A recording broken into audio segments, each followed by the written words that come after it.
This is the Classic Baseball Broadcast Network, where we believe there is nothing like hearing about history from those who lived it. Listen to our full catalog of broadcasts at classicbaseballbroadcast.com. If you enjoy the podcast, please help me out and do one of three things. Follow, subscribe this podcast, and leave a review. It really helps. Share us with your baseball friends. Let them know about us. Or jump over to members.ThisDayInBaseball.com. Join our email list, community, and our family of baseball podcasts. When we play other teams, no one blood curdling screams our men bad. But when men shout, go, what they mean we all know. We've got no place to go but up. From Shea Stadium in Flushing, New York, it's the New York Mets playing the San Francisco Giants. Rheingold Beer brings you National League Baseball with the New York Mets. Rheingold, New York City's largest selling beer. And what a remarkable thing that is. In New York, a city of so many different people with different tastes, one beer has become the favorite, Rheingold Extra Dry. We don't know why so many people like our beer, but we must be doing something right. This game is also brought to you by Viceroy. Not too strong, not too light. Viceroy has got the filter for the taste that's right. And by the Shell Oil Company, makers of Super Shell, the gasoline for good mileage. Stop at the clean white pump for Super Shell. Oh, hello, everyone. This is Ralph Gunn here, along with Lindsey Nelson and Bob Murphy from Shea Stadium. Actually, Lindsey Nelson is not right here with us in Shea Stadium. He is floating high in the air just above us in a Goodyear blimp. He'll be doing some commentary about the ball game from right up there on television. This is the final game of the year between the San Francisco Giants and the New York Mets. The Mets have won the last game of this series, winning last night 3-0 behind the combined pitching of Galen Cisco and Al Jackson. They lost the first game as the Giants outslugged them by a score of 9-2. So this game, the rubber game of this series. Mets just off of one of the finest weeks in their history. In fact, their finest week, as they won 6 of the 8 games played throughout the week against the Cardinals, winning 2 on Sunday from the Cardinals, 3 out of 4 from the Dodgers, and 1 out of 2 from the Giants. This ball game all set to go on a beautiful day for baseball. Real bright sky and pleasant weather and a large crowd on hand for the final game of this series. Starting lineups, we'll see Ron Hunt for the New York Mets at second base. Batting in the second position, playing center field, Johnny Lewis. Batting third at first base, Ed Kranepool. In the cleanup spot and playing third base, Charlie Smith. Joe Christopher playing right field, batting fifth. Johnny Stevenson, the catcher, batting sixth. Ron Sabota in left field, batting seventh. And Roy McMillan at shortstop, batting eighth. The pitcher will be Jack Fisher, and he'll be batting ninth. Now it's Willie Mays coming out with the lineup cards to home plate to present the San Francisco Giant lineup. It'll read like this. Matty Alou in right field, batting first. Len Gabrielson, the catcher, make it the left fielder, batting in the second position. Willie Mays batting in the third position in center field. Willie McCovey at first base in the cleanup position. Jim Ray Hart at third base, batting fifth. Tom Haller, the catcher, batting sixth. Allen there at second base, batting seventh. And the shortstop, Tino Fuentes, batting eighth. On the mound for the Giants, Bob Boland. 2 former teammates out at home plate with the umpires, Wes Westrom, the pro tem manager of the New York Mets, talking it over, going over the grounds rules, and Willie Mays, the captain of the San Francisco Giants. The umpires will be Stan Landis behind home plate, Mel Steiner, the umpire at first base, Al Baudick, the umpire at second. He's the crew chief of this group, and umpiring at third base, Augie Donatelli. Wind is blowing in from center field at Shea Stadium on a very pleasant day. Dimensions here at this ballpark, 341 down the left and right field lines. In center field, 410. Up the alleys in left and right center at 371 feet. Now Willie Mays walking away as he goes back to the dugout. And the New York Mets will be taking the field in just a moment. The Giants are in third place in the National League race, 2.5 games back of the Dodgers. The Dodgers won last night to hold their lead of 1.5 games over Cincinnati. In fourth place, Milwaukee, they trail 2.5 back, a percentage point behind the Giants. Pittsburgh in fifth place. They are 6 games back, and then Philadelphia. In the overall important loss column, the San Francisco Giants have lost 56 ball games, and the Dodgers have lost 56 along with Cincinnati. Milwaukee has lost 57, Pittsburgh 62, and Philadelphia 62. New York Mets have a record of 43 and 87 going for them. They're trying to come up with a year that will top last year's record, all-time high of wins of 53 ball games. So the Mets need 10 more to tie that overall position. Now the New York Mets have taken the field. It'll be Eddie Kranepool at first base, Ron Hunt at second base. The shortstop is Roy McMillan, the third baseman Charlie Smith. Out in the outfield, going from left to right, Ron Swoboda in left field. In center field, Johnny Lewis. In right field, Joe Christopher. The catcher will be Johnny Stevenson. And waiting now for the pitcher, Jack Fisher, to come out on the field and take his position on the pitching rubber. Action in the National League scheduled around on a full Sunday afternoon, and also the American League. We'll bring you right up to date on the action that has taken place in just a moment. But right now, our national anthem.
It will be the all-time high for a single Sunday game.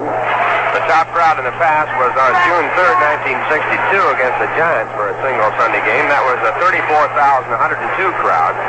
That, of course, was in the Polo Grounds. The largest crowd here at Shea Stadium was a 30,185 crowd against the Pirates on April 19th, 1964. That was the first Sunday that the Mets played in Shea Stadium. And the crowd here today looks like it'll be somewhere around 40,000 people. Leading off. In the 6 days since Monday, the Mets have drawn 253,112 people. The Giants and Mets so far have played before 290,245 in 7 days of the season. So the Mets are on their way to more records as the ball game gets underway. Matty Alou, the first batter for San Francisco. Matty playing right field, hitting .236. And the first pitch is swung on and fouled out of play, strike one. Jack Fisher with a record of 8 and 16 on the mound for the Mets. Lifetime record in the major leagues, 54 wins and 82 losses. He is 0-3 this season against his former teammates, the San Francisco Giants. In lifetime, he has won 1 and lost 6 against them. One strike count on Matty Alou, left-hand batter. The pitch back and it popped up back of home plate. Johnny Stevenson with a chance. He goes back to the screen. He makes the play.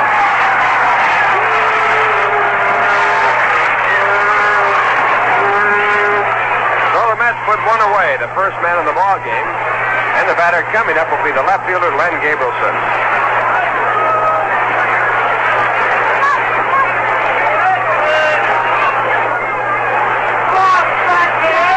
Gabrielson, a left-hand batter with an average of .302, 7 home runs, 22 runs batted in. Gabrielson.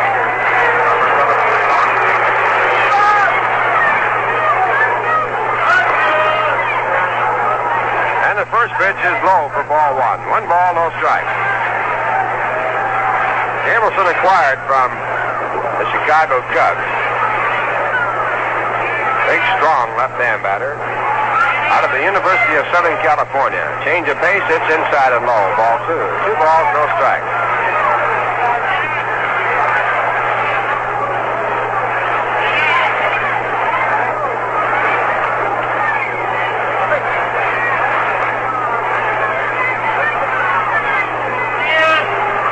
No strikes. One man out in the top of the first. The Giants against the New York Mets.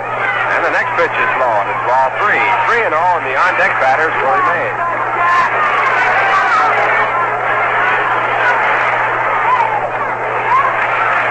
Standings on the message board right now showing the Dodgers in first place by a game and a half. Next pitch is inside, ball 4, and that walks Cableson and brings up Willie Mays.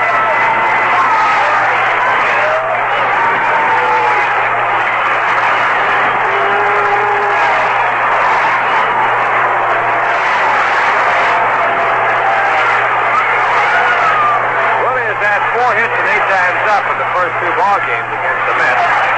One of them a home run, which proved to be his 40th home run of the year. He leads the major league. Throw to first base and pick him off. And Cableson picked off first base, and he won his standing up. And was not more than about 4 steps off the bag, and Jack Fisher picked him right off the bag with a perfect throw, and that's a big one. That leaves Willie Mays at bat with no one on. And the first pitch gets to the middle of base hit. Mays with a single to center field for the first hit of the game. Johnny Lewis bobbled the ball, but Mays holds at first base. And that pickoff, certainly a big one. And Willie McCovey comes up.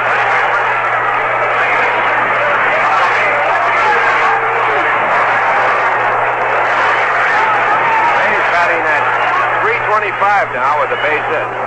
Willie McCovey coming in, batting at 280 with 32 home runs and 72 runs batted in. Willie is second in the major leagues in home runs to Willie Mays, who has 40. First pitch to McCovey is in the dirt. Bounce. Mays goes for second. The throw there is in the dirt. Is taken by McCovey. Willie Mays thrown out. McCovey completes a great play and took the ball out of the dirt. Throw 2, taken off the bases. And the Giants go down in the first. No runs on 1 hit, no errors, and no one left on in the score. At the end of 1.5 inning, the Giants nothing, the Mets coming up. Now a word from Viceroy Cigarette.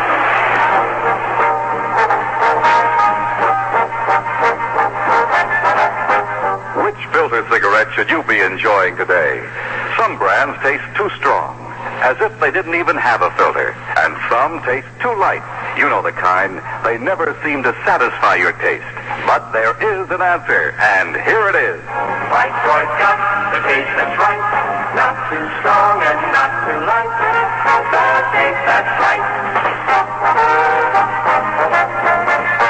That's right. Viceroy. The fact is, Viceroy is specifically designed to taste the way you'd like a filter cigarette to taste. Not too strong, not too light. Viceroy's got the filter for the taste that's right. When you try them, you'll agree. Viceroy's got the taste that's right. Viceroy's got the taste that's right. Not too strong and not too light. The taste that's right. Bottom half the first inning. The first half inning put away, and the Mets coming up to bat for the first time off pitcher Bob Boland. Bob is a right-hand pitcher with a record of 7-4.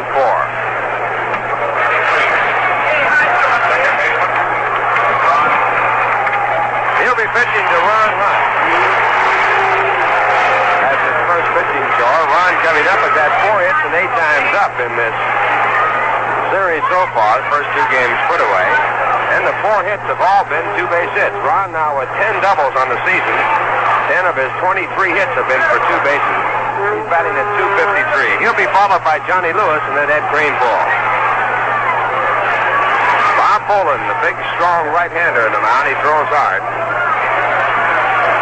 6'4", 200 pounds. His first pitch, curveball fouled over the top of the screen, strike 1. Boland is 27 years of age. Make it 26 years of age. He was born January 29, 1939. Resides in Hickory Grove, South Carolina. Originally signed by the Giants. Played his first year back in 19 57. Next pitch is a fastball inside. Ron tries to get out of the way, and it's off his bat against the screen. Strike two. Fallen last year 6-9 with the Giants in 38 ball games. Year before 10-6.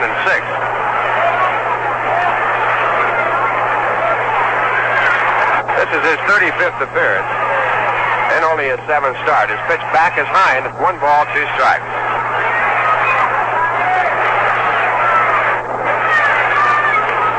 One ball, 2 strikes on Ron Hunt as he leads off for the Mets. No score. Final game of this 3-game series. Single game today. Next pitch is high and tight again. It's ball 2. Count evens out at 2-2.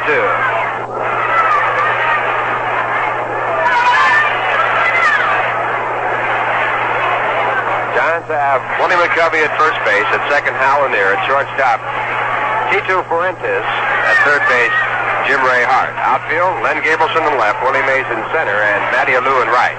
Catcher's Tom Haller, and the next pitch is fouled. Back on the screen as Ron Hunt keeps the count at 2-2.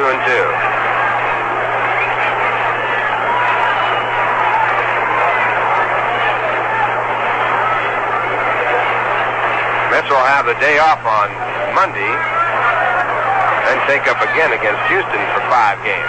Pitch is high, a fastball up too high, and Ron Hunt has worked the count to 3 balls and 2 strikes. Ron has played in only 28 previous ball games this year. It's been a tough year for him. He was out twice with injuries, one time for almost 3 months with a shoulder separation. 3-2 pitch. Way inside, it hits him. A curveball. He goes to first base. Hit by a pitch ball. Ron, as he went down to first base, threw his bat at the ball, which rolled over by the first base side of the foul line. Just tossed his bat at it. If you notice anything about Ron, you notice that he does nothing to help the other club. If somebody happens to let a bat go out towards second base on a missed swing, he won't pick it up. He'll make the other club get it. He's all for one thing, and that's to win and do it completely on your own. That'll bring up Johnny Lewis. Johnny, a left-hand batter, hitting .248. He takes a called strike. John with 14 home runs and 39 runs batted in.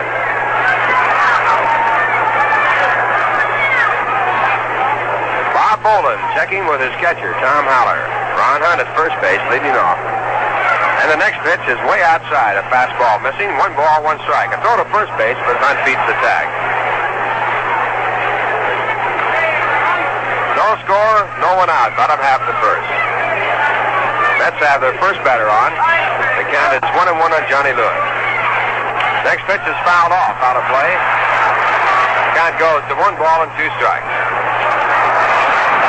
Fellow down there with a cardboard box trying to catch the ball from the box and almost made it. He held it right above his head. It might have gone right on through and hit him on the head, but it was offline. What did they say? Get a basket, huh? 1 ball, 2 strikes. Pitch back to Lewis is swung on a miss, strike 3.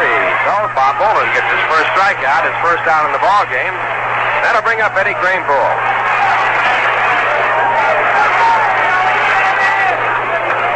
Head batting .265 with 8 home runs and 48 runs batted in. First baseman.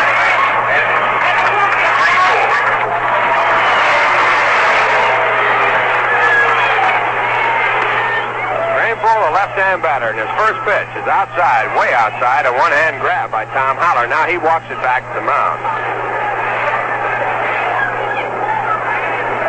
So a conference just a short one at the mound, and then Haller back behind home plate.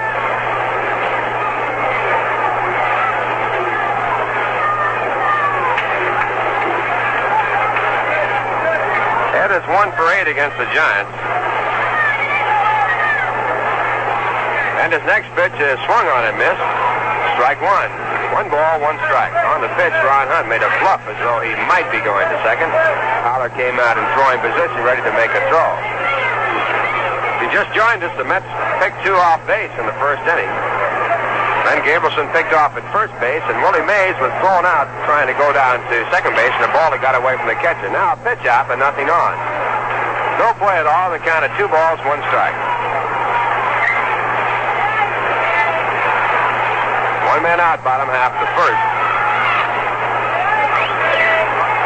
Bob Boland pitching for the San Francisco Giants. His record 7-4.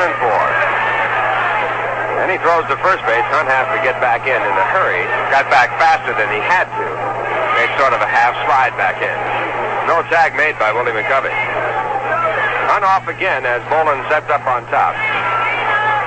And the next delivery is hit deep to right field. Matty Alou back by the warning track. He tries to one-handed, misses the ball. Ron Hunt over to third base. Being held there as the throw comes in, and Eddie Kranepool goes to second. It scored a two-base hit. On the play, Matty Alou misjudged the ball. And at the last minute tried to jump in one-handed. He was not back far enough. He had stopped. Had some more room to go back, but it goes as a two-base hit. So the Mets have their first hit. Runners at second and third, and Charlie Smith the batter. That two-base hit for Kranepool is 23rd. Club record is 28, held by Ron Hunt, who is on at third.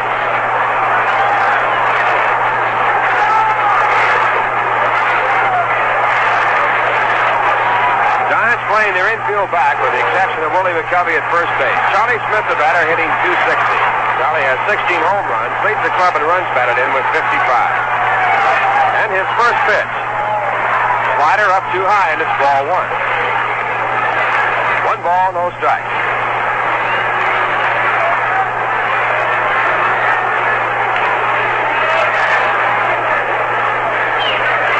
One ball, 1 strike. Now the next delivery, a swing and a foul tip.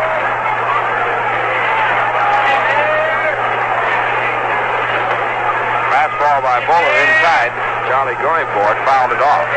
Ball dropped by the catcher, Tom Haller. 1-1 on Charlie Smith.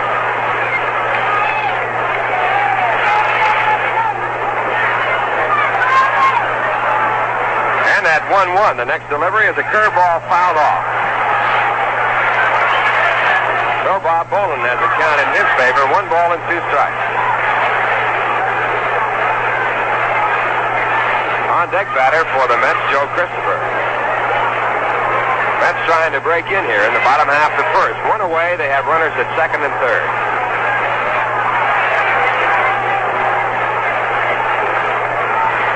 And the 1-2 pitch to Smith. Swung on it, Mets strike 3, and Charlie Smith strikes out. Giants picking up their second out, and that'll bring up Joe Christopher. 2 outs picked up by the Giants in this game have been both on strikeouts by Bob Boland.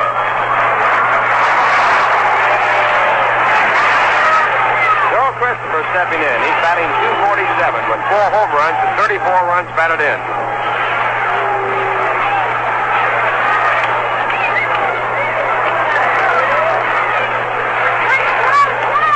Right-hand batter. And his first pitch, a curveball on the outside corner, taken for a strike.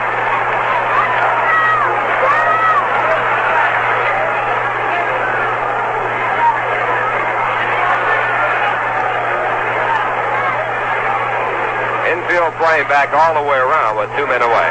Runners at second and third, and the next pitch to Joe is a fastball high. Counted 1 ball, 1 strike. Christopher's had 1 hit in the series, 1 for 8. That was a double to left field. The double being his 11th this year. 1 ball, 1 strike. The next delivery is foul tipped. It's strike 2. Joe with a half swing trying to keep the bat out of the way and still getting the bat out far enough in the strike zone to be nicked by the ball. The count at 1 ball and 2 strikes.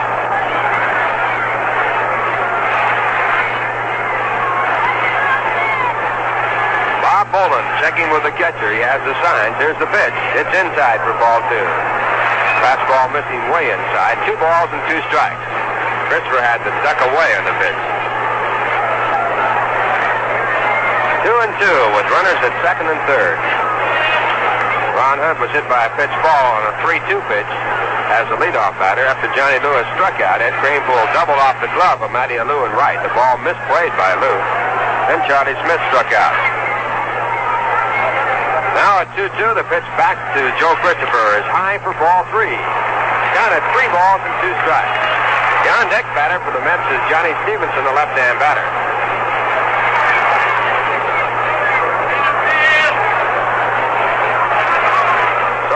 here, the pitch that Bob Boland has that he likes to throw in a jam will be the pitch that'll be coming up there with first base open.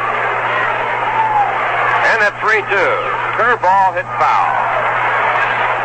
So Christopher keeps the count at 3 balls and 2 strikes in the foul ball.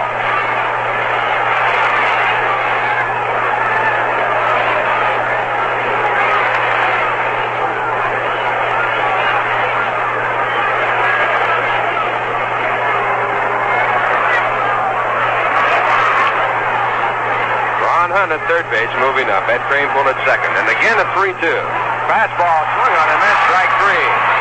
So Bob Boland leaves 2 on the bases, giving up 1 hit, hitting 1 batter, and striking out 3. No run.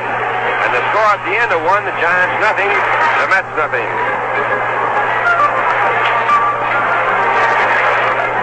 Well, this is the last appearance for the Giants in Shea Stadium. But the Mets still have plenty of baseball left to play. In fact, they'll be playing double duty on Tuesday night against the Houston Astros. It'll be a twilight doubleheader starting at 6 p.m. And following that, another doubleheader on Wednesday afternoon. Game time will be at 1 o'clock on Wednesday afternoon. Mets playing a total of 5 games against the Astros in the next series. Final game will be Thursday afternoon on September 2nd, and that will close out the homestand as the Mets play 5 with Houston. So make your arrangements to come on out and join in on the double fun. Tri-nighter on Tuesday night starting at 6 o'clock, and on Wednesday a doubleheader starting at 1 p.m. A single game to close out the series on Thursday afternoon. Right now we pause for station identification. This is the New York Mets Baseball Network. And this is your station for Mets baseball in the Northeast, WGY 810 on the Islands, Schenectady. The time is 2:28. Ralph Kiner along with Bob Murphy and Lindsey Nelson from Shea Stadium. Actually, Lindsey is not here at Shea Stadium. He's flying above it. Reporting the ball game on television from a point high in the air. First man up will be Willie McCovey. He was left at home plate when Willie Mays tried to go down to second base, and the ball had got away from Johnny Stevenson. And the first pitch is strike 1 on Willie McCovey. Willie batting for the first time officially in the ball game, has a .280 average. 32 home runs and 72 runs batted in. Curveball by Fisher is in. It breaks over on the outside corner. Strike 2.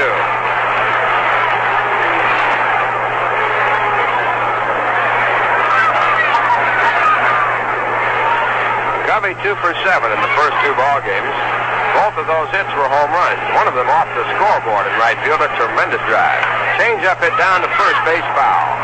Ball kicked by Eddie Kranepool as he comes over to pick it up. Count stays at strike 2.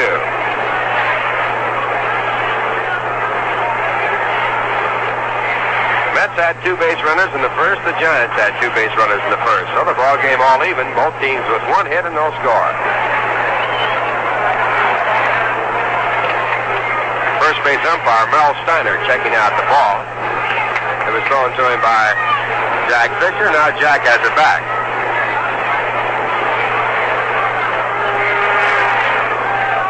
There's Lindsey right now, just floating by in the Goodyear blimp. Now at 2 strikes, the pitch back to McCovey is fouled off.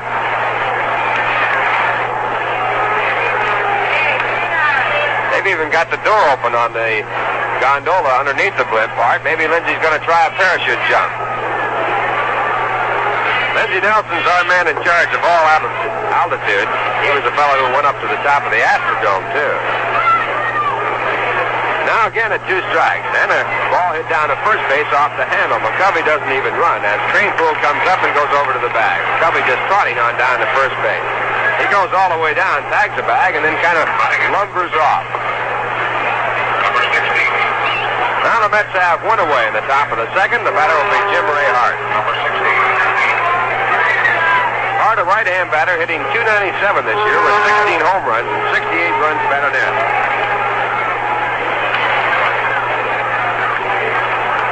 Hart last year in his freshman year had 31 home runs. Batted at .286. First pitch to him is inside. It's ball 1.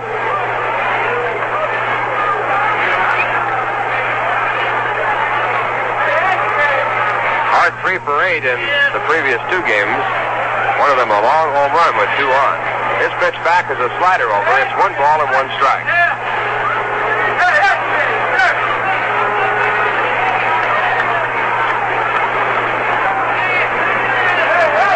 Ball, 1 strike. Jack Fisher back again. A sidearm curveball. It stays inside. So the count now 2 balls, 1 strike.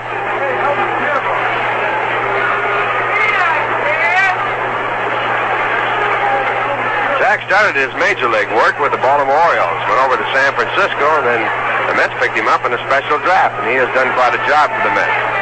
His 2-1 delivery hit foul. A fastball swung on and foul to the right side.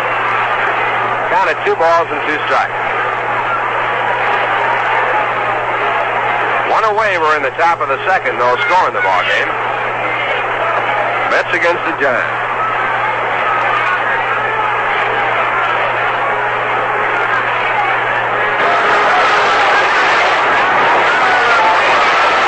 And the next delivery by Fisher is a fastball punched out into right center field. The ball high in the air. Time for Lewis to get to it. He makes the catch. Good running play by Johnny Lewis. If you want to know whether the ball is live or not, that was a check swing. And the ball was caught about 365 feet away in right center field. He tried to hold up on the ball. That'll bring up the catcher, Tom Howler. Tom, a left-hand batter. His average at 244, 10 home runs and 34 runs batted in. He takes the first pitch. It's low.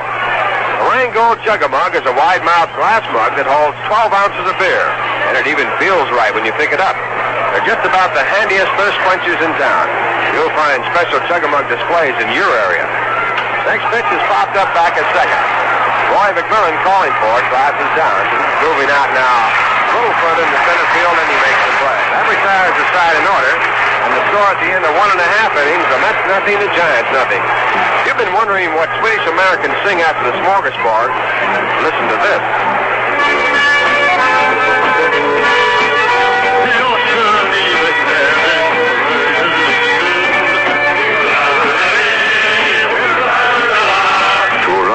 Is a song that Swedish Americans sing over and over at their parties and picnics until they raise a fearful thirst. Then they change their tune.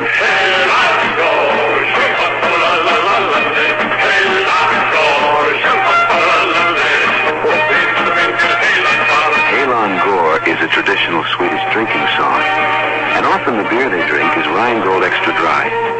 In fact, in New York City, where there are more Swedes than in all of Husqvarna, more people drink Rheingold than any other beer. Why do Swedish Americans like Rheingold? We don't know, but we must be doing something right.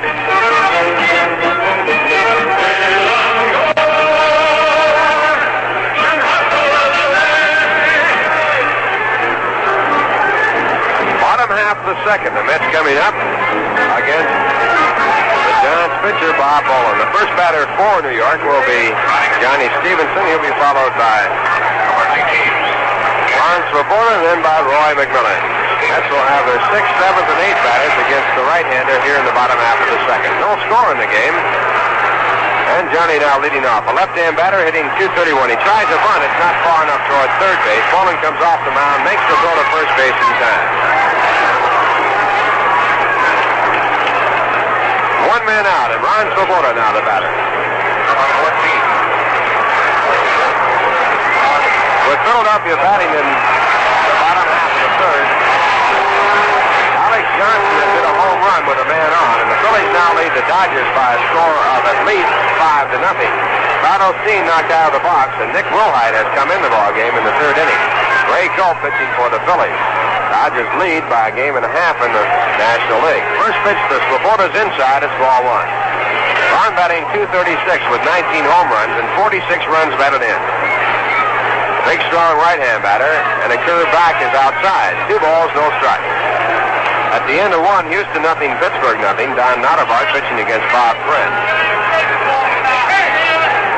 Right here, no score with 1 out in the bottom half of the second. Rolling back, and a curveball is swung on. It's 2 balls and 1 strike. Chicago-Milwaukee, Phil Fall is pitching for the Cubs against Hank Fisher for the Braves. St. Louis at Cincinnati. Ray Sadecki pitching for the Cardinals against Sammy Ellis for the Reds.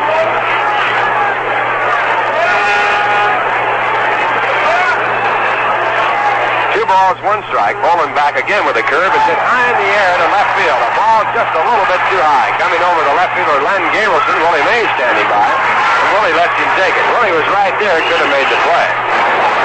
That ball was a towering fly ball to left. Ron Swoboda just a fraction underneath it. So the Giants pick up their second out, and that brings up Roy McMillan.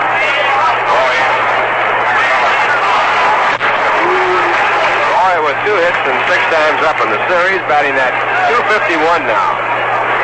1 home run and 34 runs batted in.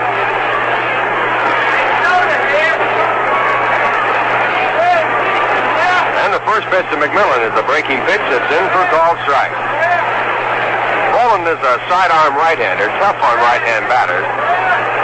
He wheels around, comes by way of Port Arthur, and he comes back with a fastball. It's fouled into the stand, strike 2.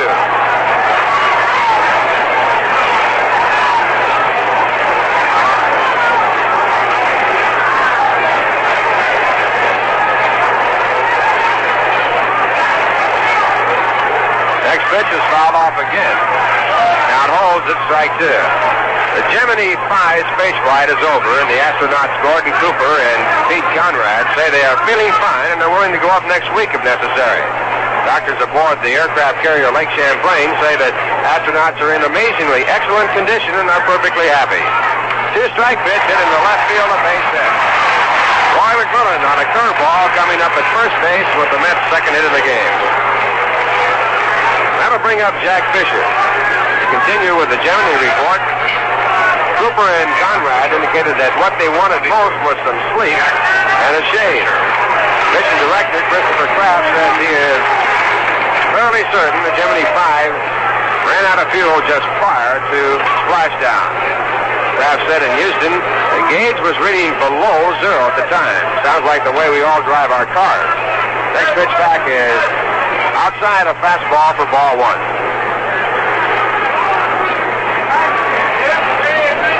Jack Fisher, the batter, hitting at 167. Roy McMillan at first base.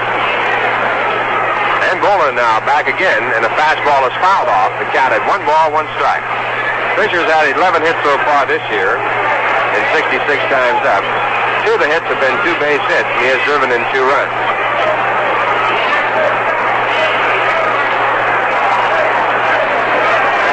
Nothing ball game. And the next delivery, a fastball low and away, ball 2. A backhand catch by Tom Howard. 2 balls, 1 strike.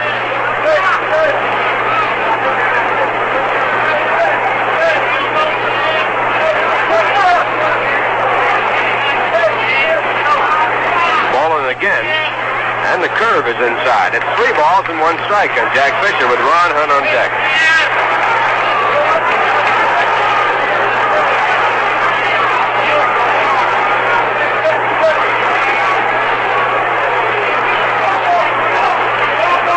Balls, 1 strike. Bowling back to Fisher. And a swing at a fastball. Strike 2. That fills it out, and Roy McMillan at first base will be going on the next pitch. 3-2 with 2 away in the bottom half of the second. No score.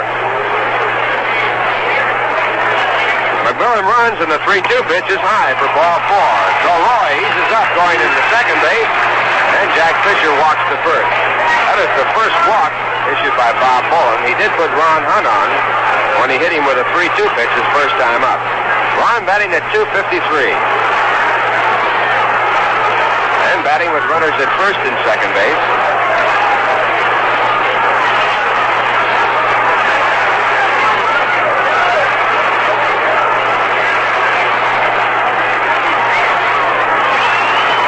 Time call as Jack Fisher puts on a jacket. It's a very autumn-type day here at Shea Stadium.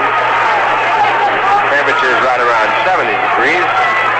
Right now the sun has been blotted out. A little bit overcast. A swing at the first pitch by Ron Hunt on the slider at strike 1.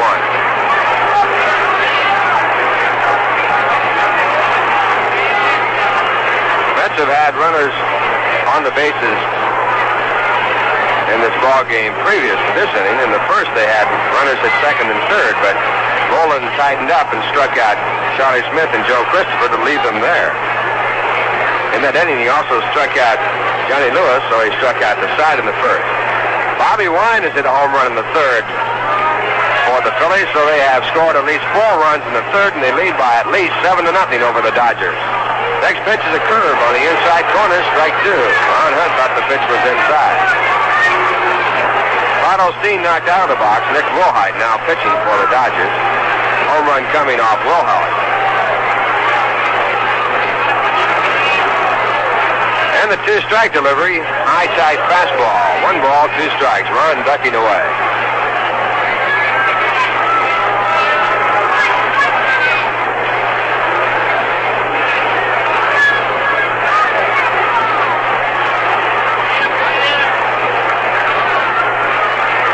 Now the next pitch, fastball fouled off.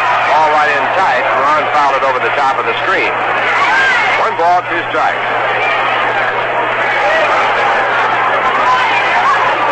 Roy McMillan back to second base. Jack Fisher on at first. No score in the game. 2 men away in the bottom half of second.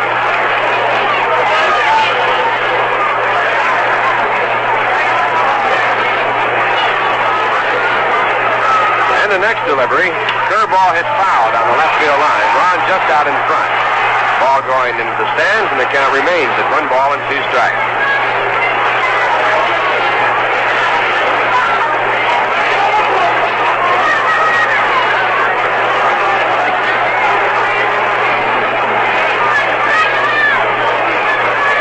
Although the Giants have a powerful-looking ball club with such names as Willie Mays, and he is powerful, they have done a lot of their winning on their fine pitching. Now the next pitch is a curveball inside, 2 balls and 2 strikes. With Willie Mays, Willie McCovey, Jim Ray Hart, Len Gambleson, the Giants present a very formidable crew with the bat, but they don't score a lot of runs, and when they do score runs, they score them in clusters. And it's been good pitching that has held them in tight in this race. 2-2 pitch is hit foul again. This one off the end of the bat, and Ron Hunt stays alive. The ball is caught as it went into the stand by one of the spectators.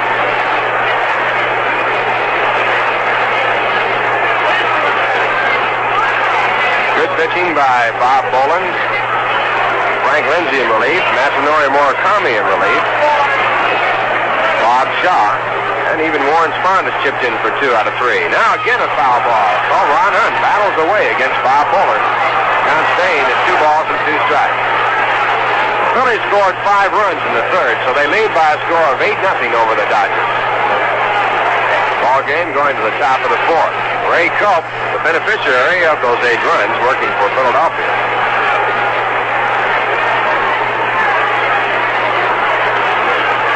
2 balls, 2 strikes. Boland will try again. His next delivery. Fastball swung on and missed, strike 3. So Boland gets his 4th strikeout. And it came in the clutch against Ron Hunt. In the inning, no runs. 1 hit, no errors, and a walk. 2 men left. And the score at the end of 2, the Mets nothing, the Giants nothing.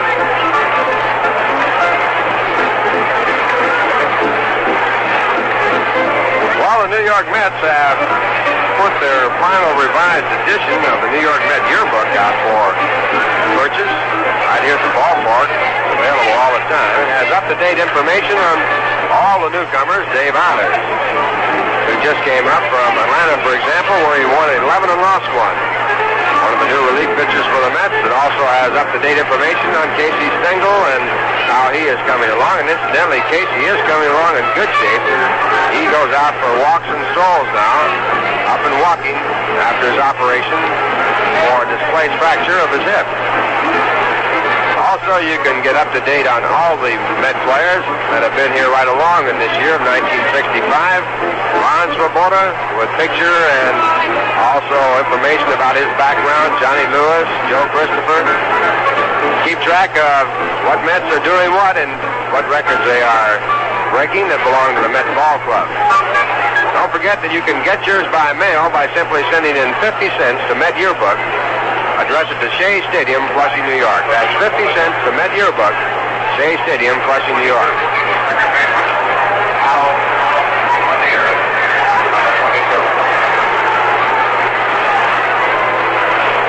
the Giants coming up in the top of the third. No score in the ball game, and the first man up will be Hal Lanier. Hal batting for the first time. A right-hand batter hitting at 233. And Fisher with his first pitch is popped down the right field line. Ron Hunt has a long run. Is he going to get good? He can't make it. The ball drops in. Lanier goes into second base and holds there. Little pop double down the right field line. It dropped right near the line and back of Eddie Kranepool, who was going out, in front of Joe Christopher, who was coming in, and also just beyond the reach of Ron Hunt as he came from his second base position. Ron went about 120 feet trying to get to the ball. So the Giants have a base runner at second base for the first time in the ball game with no one out in the top of the third, and the batter coming up is the shortstop, Tito Fuentes. On that pitch, Hal Lanier with Spoon just punched the curveball that was outside. Fuentes has no home runs and no runs batted in. He's batting 175, a right-hand batter, and he fouls the first pitch, strike one.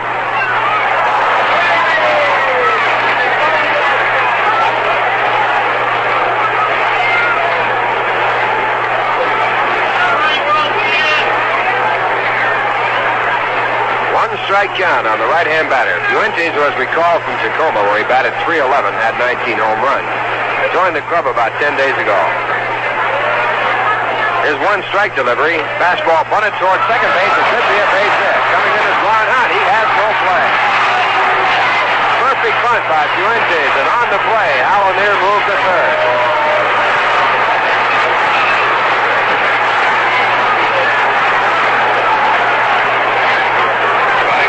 That base hit for Fuentes is 8th base hit in the major leagues and 41 times up. And the Giants threaten here with no one out in the top of the third. The batter will be the pitcher. What Mets are doing what and what records they are breaking that belong to the Mets Ball Club.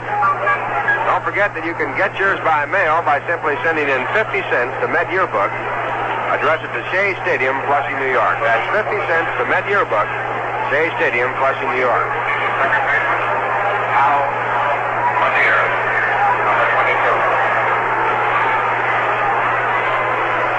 Now the Giants coming up in the top of the third. No score in the ball game, and the first man up will be Hal Lanier. Hal batting for the first time.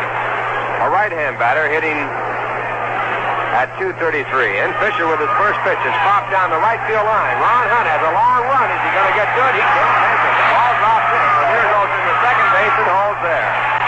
Little pop double down the right field line. It dropped right near the line and back of Eddie Kranepool, who was going out, in front of Joe Christopher, who was coming in, and also just beyond the reach of Ron Hunt as he came from his second base position. Ron went about 120 feet trying to get to the ball. So the Giants have a base runner at second base for the first time in the ball game with no one out in the top of the third, and the batter coming up is the shortstop, Tito Fuentes. On that pitch, Hal Lanier with Spoon just punched the curveball that was outside. Fuentes has no home runs and no runs batted in. He's batting 175, a right-hand batter, and he fouls the first pitch, strike one.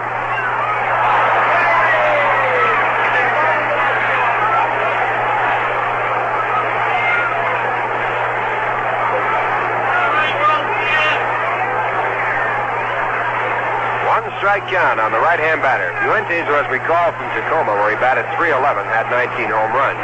Joined the club about 10 days ago. His one strike delivery. Fastball bunted towards second base. It could be a base hit. Coming in is Ron Hunt. He has no play. Perfect bunt by Fuentes, and on the play, Hal Lanier moved to third.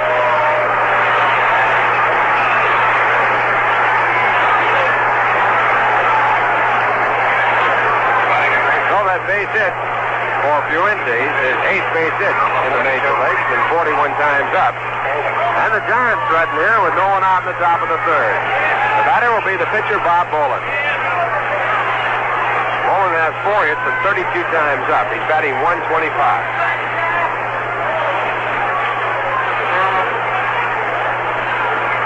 Right-hand batter in his first pitch is swung on a miss, strike one. A slider just off the plate. A strike one count. Mets are playing their infield back looking for a double play. They'll give up a run here with no one out. Charlie Smith is about halfway. No one out. Top of the third. Next pitch is a curve dug out of the dirt by Johnny Stevenson. 1 ball, 1 strike.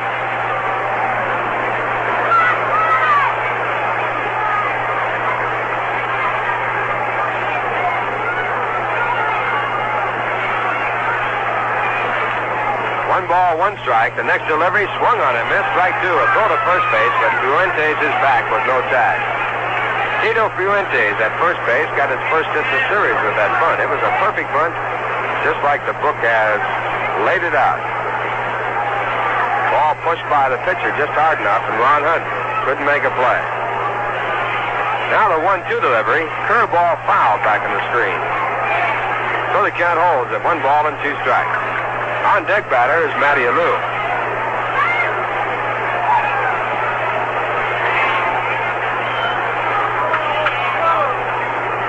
No one away. The score tied at 0-0.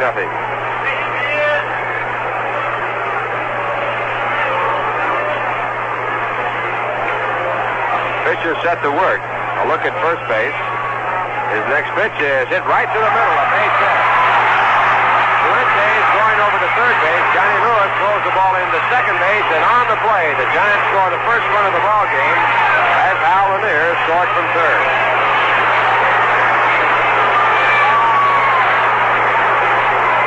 So Bob Boland drives in his third run of the season. A 2-strike base hit through the middle on the curveball, and the Giants still have runners at first and third, and the batter will be Matty Alou.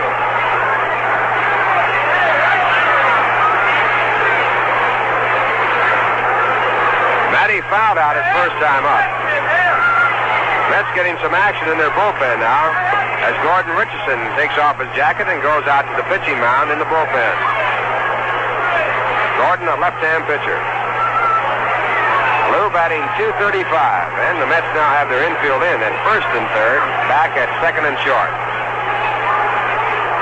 First pitch by Fisher to Alou is fouled away. It's strike 1. Fisher with a fastball over the outside part of the plate. Matty Alou loves to bunt. He has great speed. Well, the Mets have their third baseman, Charlie Smith, even with the bag, and the infield has shortened up. Eddie Kranepool also playing in front of the runner at first. 1 strike pitch is fouled off again, strike 2. 2-strike count. The Giants lead 1-0, scoring a run here in the top of the third, no one away.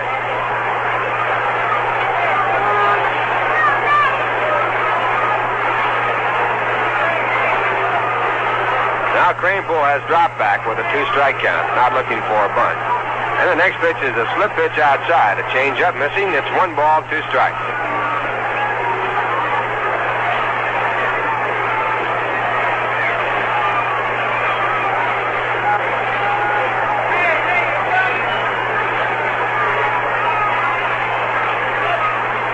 Lou with 2 home runs and 18 runs batted in. And Fisher back to him with a curve that's hit down the line in foul territory. Kranepool back by the stand, and he can't get to it. He stumbles over the tarp down in right field, but he's not hurt. Ball going into the stands, and the count remains at 1 ball and 2 strikes. At the end of 1.5 innings, Houston 2, Pittsburgh 0. Not a part against Bob Friend. At the end of 1, Chicago 0, Milwaukee 0. Fall against Fisher. The end of 1/2 inning, St. Louis 0. The Reds coming up. Sammy Ellis going for Cincinnati. Ray Sadecki pitching for the Cardinals. And at the end of 3.5, Philadelphia 8. The Dodgers 0. Now Fisher at 1-2, and the next delivery is fouled into the dugout of the Giants, right by the on-deck batter, Len Gabrielson. He dives out of the way, and the ball goes into the dugout.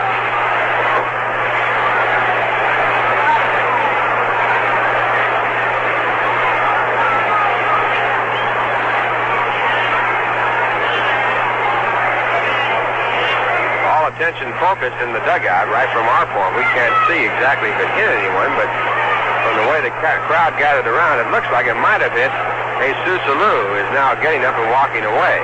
Not seriously. Either that or Orlando Cepeda. Next pitch is outside, and the count now at 2 balls and 2 strikes. Cepeda walking up to the front part of the dugout, talking with the home plate umpire and also with some of the Mets players, indicating that hit the ball out to the field. 2 balls, 2 strikes. And the pitch outside, and that fills it, that 3-2. 3-2 with runners at first and third. No one away. We're in the top of the third. The Giants lead 1-0.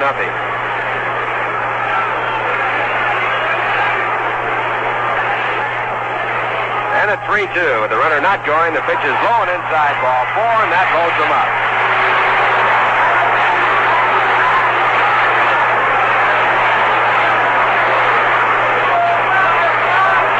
Bases are loaded on the second walk issued by Jack Fisher.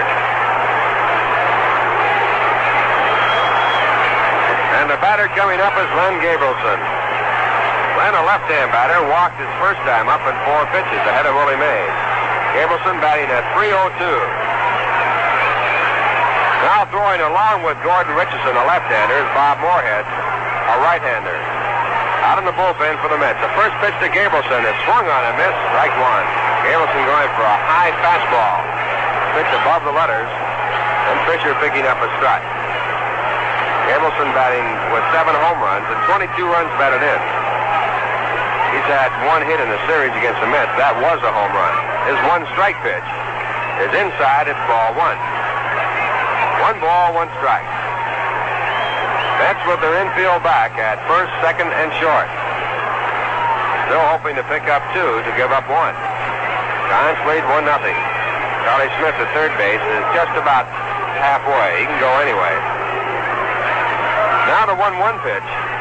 It's hit down to second base. Picked up by Ron Hunt over to McMillan. He has no throw on the first base, but the force play is picked up at second. But on the play, the Giants score their second run. Tito Fuentes coming across from third base. And moving on down to third on the play, Bob Boland. So it's runners at first and third with Willie Mays coming up.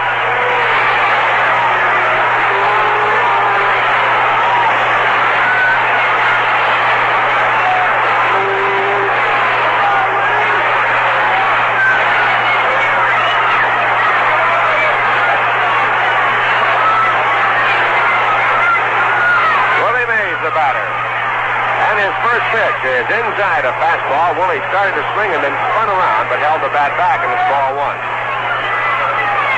Mays all geared up. He's got 40 home runs and 86 runs batted in. He's batting .325. He has been on a terror streak here in this month, having hit 16 home runs so far. Willie 5 for 9 against the Mets in the series. And Fisher now back at 1.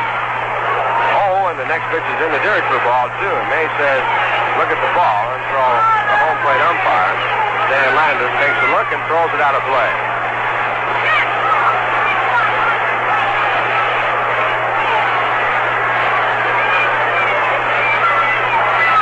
Two balls, no strikes on Willie Mays.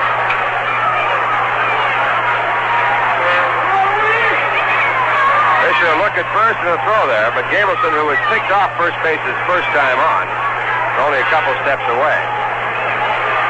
He was only a few steps away when he was picked off. Now the 2-0 pitch. It's a deep to left field.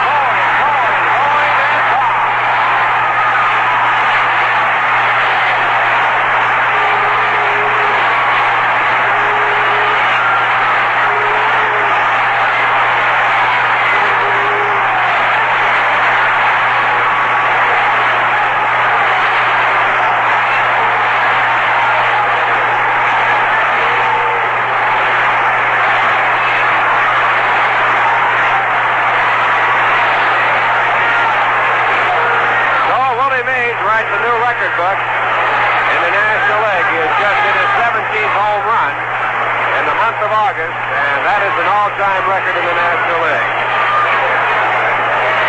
Well, it had to happen. There's no doubt about that. But Willie is hot. He's the hottest man in baseball, and certainly a Hall of Famer, one of the greatest players that ever lived. That home run is 494. It puts him ahead of Lou Gehrig in the home run derby. Also knocked out Jack Fisher. High changeup. Perfect pitch for Mays to hit. It's all over the left center field fence. And the Giants lead by a score of 5-0 on a 3-run home run. Willie Mays, his 41st home run this year. He He leads the major league.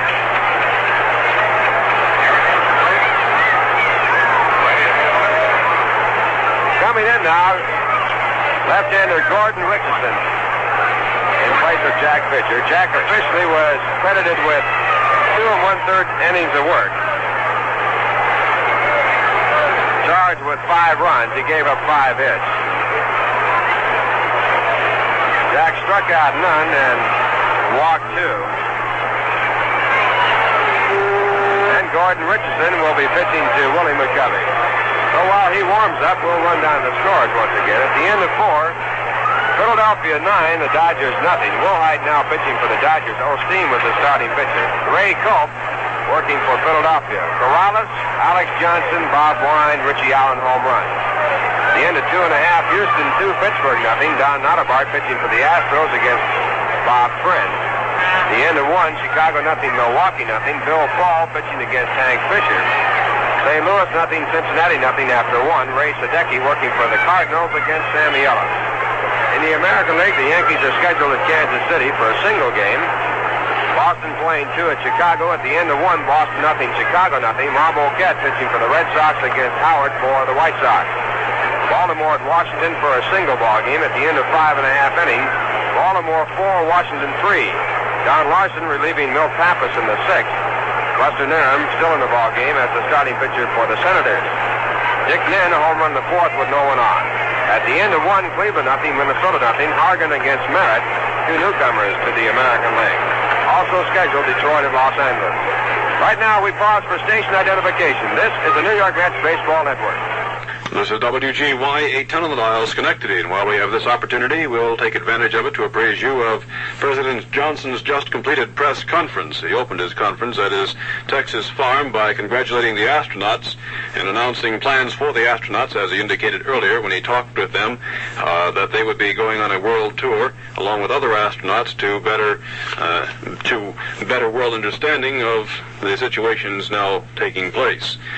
The president announced the end of the 75-day-old shipping strike, but in response to a reporter's query as to the status of the steel strike, could give no answer but that he hoped it would be settled before the Tuesday deadline.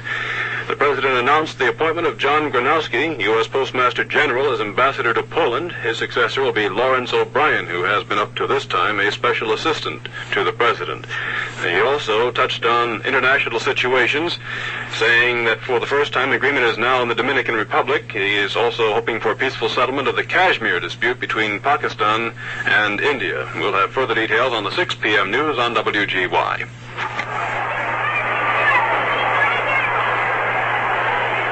One ball, 2 strikes.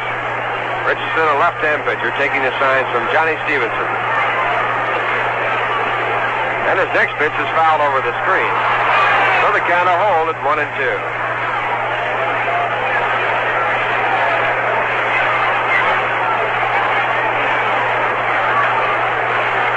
Major League record for home runs in 1 month is held by Rudy York.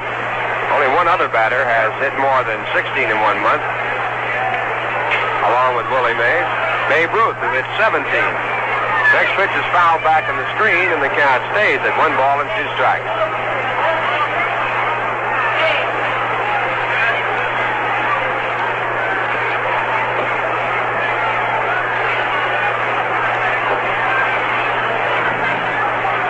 One ball, 2 strikes. And the next delivery is swung on and missed, strike 3. Actually, a foul tip that was held on to by Gordon Richardson. The indication by the umpire that the ball was a foul tip. So Richardson strikes out his first man.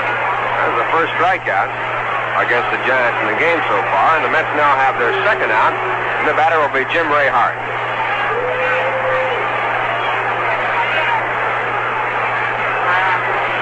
Jim flied out to center field his first time up. He's batting at .296, a right-hand batter.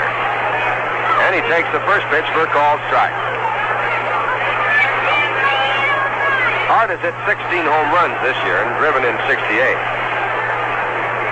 Giants lead 5-0, scoring 5 runs here in the 3rd.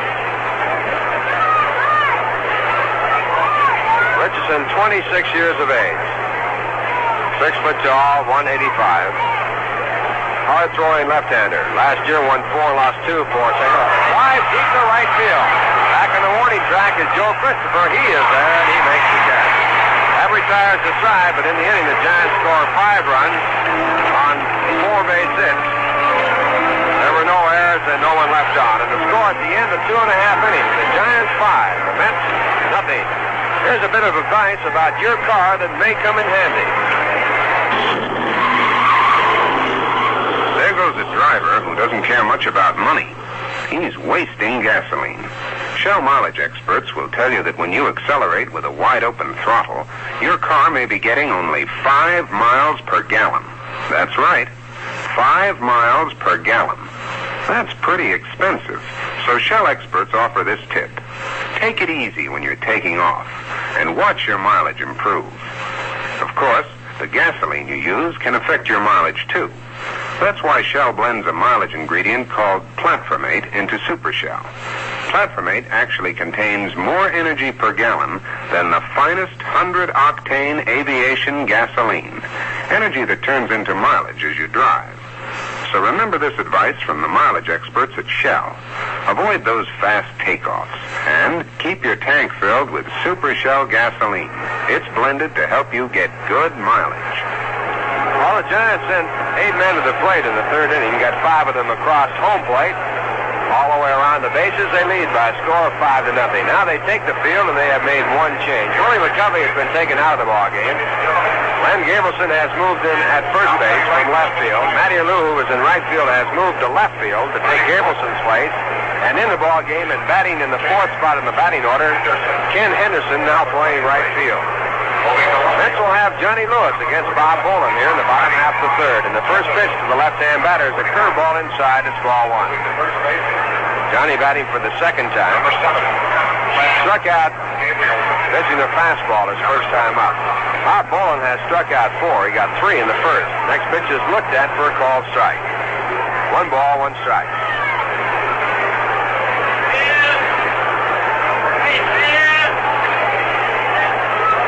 And the 1-1 delivery popped up. The second baseman Hal Lanier going back. The right fielder Ken Henderson and Willie Mays also converging. Henderson calls and Mays lets him take it.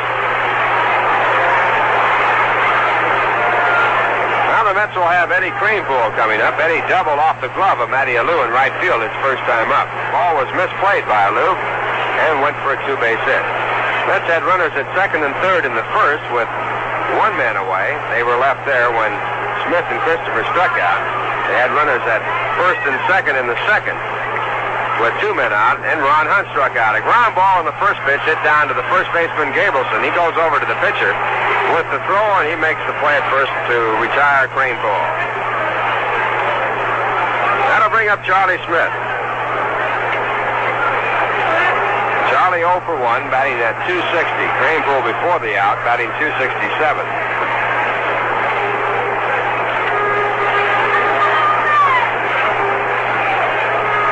Giants 5, the Mets nothing, 2 men out, bottom half of the 3rd. Bob Boland, working for the Giants, has given up 2 hits. And his first pitch to Smith is down low. It's ball 1.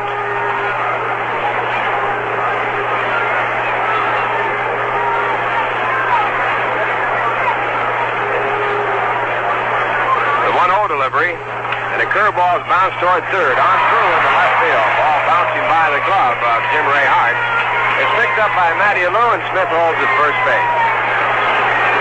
So the Mets have their 3rd base hit in the game, and with 2 men out, the batter is Joe Christopher.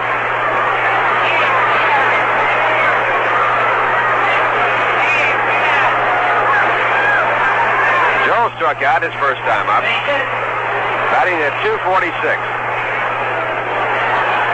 Joe has hit 4 home runs, driven in 34. Giants lead by 5, scoring 5 in the 3rd. And the first pitch is called a strike, right around the knees, strike 1. Mets are playing their 130th ball game.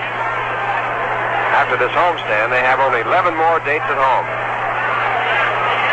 1 strike pitch is swung on and missed, strike 2. Homestand ends after 5 games with Houston, 2 on Tuesday night, 2 on Wednesday afternoon, and 1 on Thursday afternoon. Now 2 strikes. A fastball in tight. 1 ball, 2 strikes.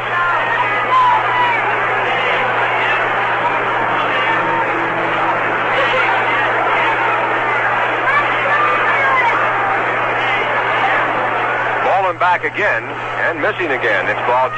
Pitch high and away, backhanded by Tom Haller, 2-2.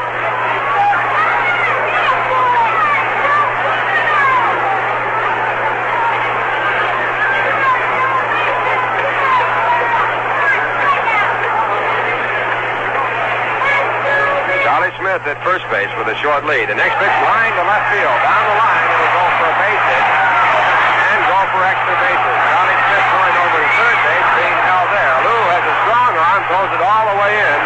Ball caught on the short hop by Tom Haller right near home. Throw a double for Joe Christopher. Joe his 12th double of the year, and once again the Mets have 2 base runners, and for the second time in the game, in 3 innings, they've had base runners at second and third. They have yet to get one across, and the batter this time will be Johnny Stevenson.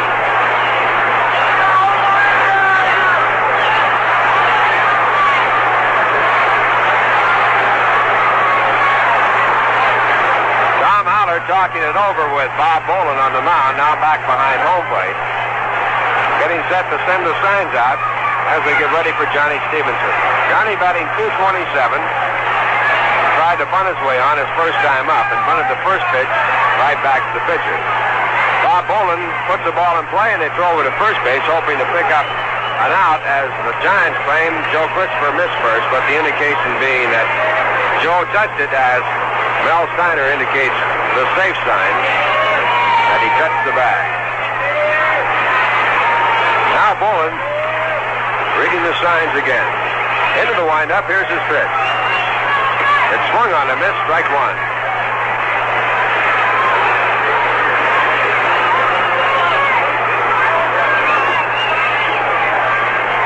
Masadori Murakami warming up in the bullpen for the Giants. The Mets threatening here with runners at second and third. The Giants lead 5-0. 1 strike delivery, swung on a miss, strike 2. Bob Bolin, in a similar jam in the first, struck out 2. He also had runners at first and second and struck out 1. Pitching himself out of 2 jams with strikeouts. His 2-strike delivery. Fastball swung on a miss, strike 3. So Bolin reaches back and leaves 2 on, striking out Johnny Stevenson. That strikeout is 5th in the ball game, and all the strikeouts coming with runners on base. No runs, 2 hits, no errors, 2 left. And the score at the end of 3, the Giants 5, the Mets nothing. Now you're going to hear a terribly sad song about a man who's unlucky in love, but lucky in beer.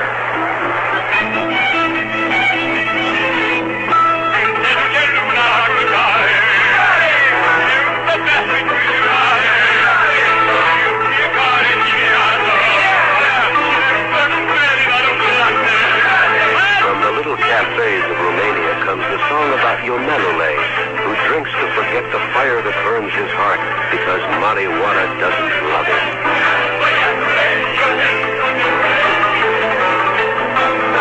Even if you're not on fire like poor Ionelule, you can work up a passionate Romanian thirst with spicy salamale, and then will very likely call for a Rheingold. It's a fact that in New York City, where there are more Romanians than in Bailești, more people drink Rheingold Extra Dry than any other beer. How come? Maybe you can find out at your local pivnica. But we must be doing something right.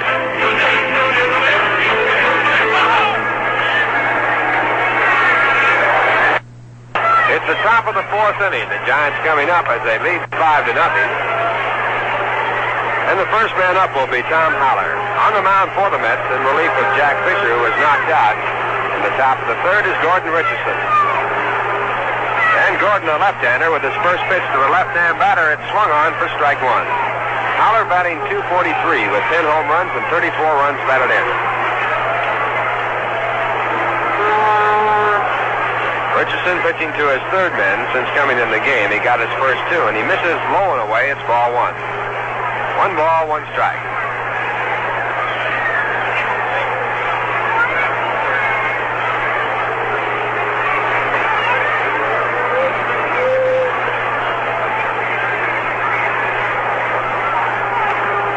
left-hander ready to work, and his next delivery is a curve that sweeps in for called strike 2. 1 ball and 2 strikes.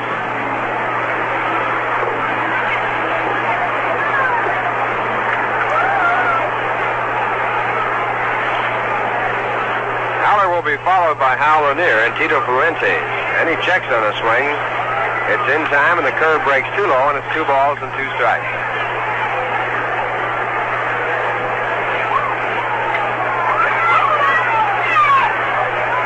2-2 with no one out in the top of the 4th. Giants have 5 runs on 5 hits, but a big one by Willie Mays scoring 3. It went all the way. 2-2 pitch, a curve hit down the first. Cranepool digs it out, throws over to Richardson, covering at first base in time for the out. Now with 1 away, the second baseman Hal Lanier will come up. Hal started off the 5-run third with a bloop double to right field. The ball was just a little check swing hit on a curveball outside and dropped in just out of the reach of Ron Hunt, who tried to track it down from second base. After that, Fuentes, the on-deck batter, beat out a bunt to move Lanier over to third. Bob Boland helped his cause with a 2-strike base hit to center. First pitch, Lanier hit deep to right field. A long run by Joe Christopher. The wind holding the ball up, he makes the catch. So on 1 pitch, the second out. Put in the record book, and it brings up the shortstop Tito Fuente, who scored when Len Gableson hit him to a 4th play in the 3rd. Matty Alou walked in that 3rd to load up the bases. Gableson got 1 in when he grounded out, leaving 2 on for Willie Mays, who hit his 41st home run to make it a 5-0 game. Fuentes, with his first hit in the series, a bunt his last time up, takes high, it's ball 1. He's batting .195, a right-hand batter.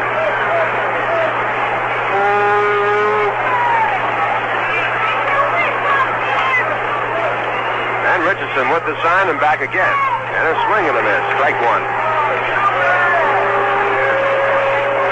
Fuentes is a Cuban. He played at Tacoma the early part of this year, batted .311. He swings and misses again at strike 2. 1 ball, 2 strikes.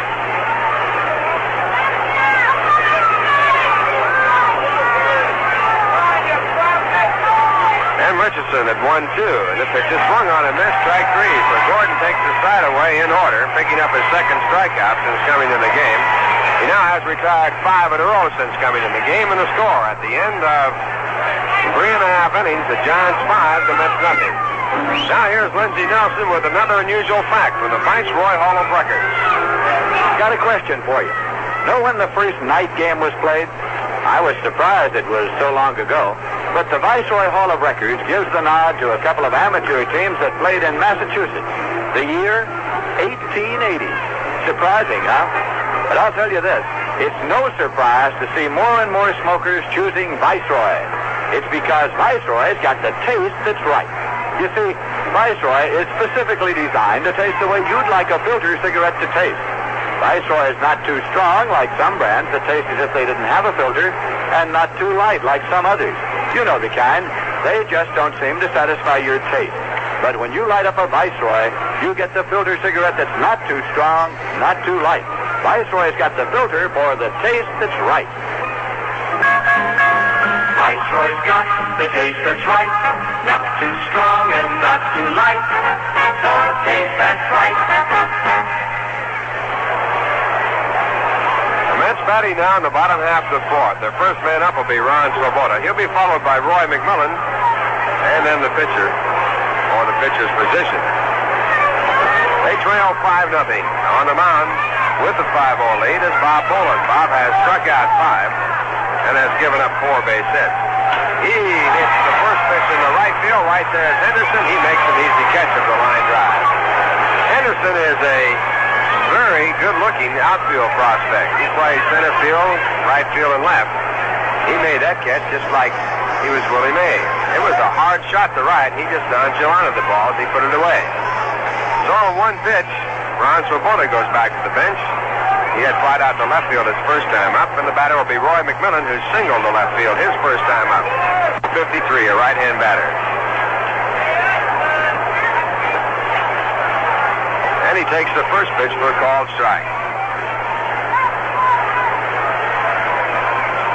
strike count on Roy McMillan.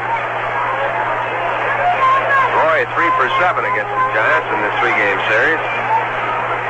1 strike delivery is a high fastball. Pitch is inside and it's ball 1.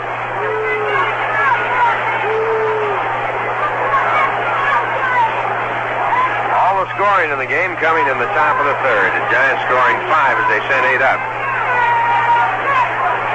All 5 runs charged to Jack Fisher, the starting pitcher. 1-1 pitch, a slider outside and low, and it's ball 2. 2 balls, 1 strike.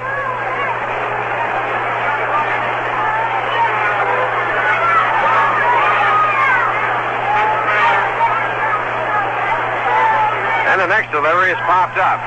First baseman Len Gabelson and Hal Lanier, the second baseman right there. Lanier calls and he makes the catch. So 2 away in the bottom half of the 4th, and the batter is Gordon Richardson.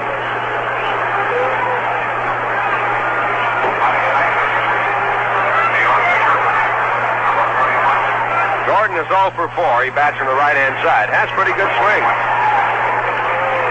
Right here, with the Mets trailing by 5. Wes Westrum not wanting to use up any more pitching as he has 5 games coming up against Houston. We'll be telling you about that in a minute. First pitch is a called strike for strike 1. 5 games in 3 days. On top of that, Richardson has looked good. He has retired all 5 that he has faced. He takes high now, and it's 1 ball, 1 strike.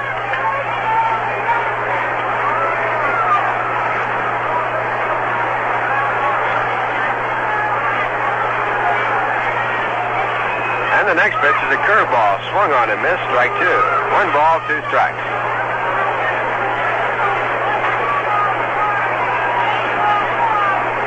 And Boland back again. And the fastball is in. Strike 3. So Bob Boland strikes out his 6th man in the ball game, retiring the side in order.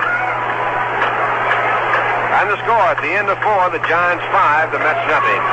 As we were mentioning, Wes Westrum has 5 games coming up starting Tuesday with a twilight doubleheader against the Houston Astros. They also play a doubleheader on Wednesday.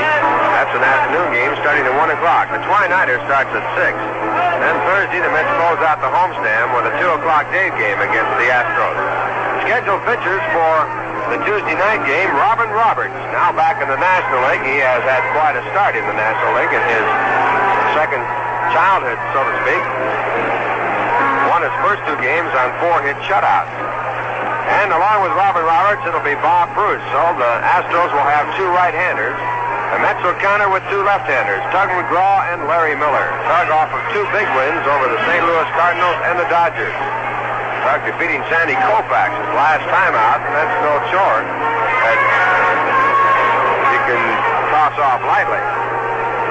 So we're looking forward to 5 with the Astros starting Tuesday night. Hope you can be with us out here at Shea Stadium. If not, the games will be on radio and television. In the National League at the end of 5 1/2 innings, Philadelphia leading the Dodgers by a score of 9-1. The Dodgers finally scored in the top of the 6th on a home run by Willie Davis. Goldheart still pitching for the Dodgers in place of Claude Osteen, the starting pitcher. Ray Culp going so far all the way for the Phillies. Corrales, Alex Johnson, Bob Wine, Richie Allen, and Willie Davis home runs in the game. Right here, it's a 5-0 game with Bob Boland, the batter, against Gordon Richardson. Bob, a right-hand batter, and he takes the first pitch. It's strike 1. Boland helped his cause in the 5-run 3rd when he singled on a 2-strike count into center field off Jack Fisher to keep the rally going. It drove in the first run of the game. Boland now with 3 runs batted in, hitting 152. He takes low, and it's 1 ball, 1 strike.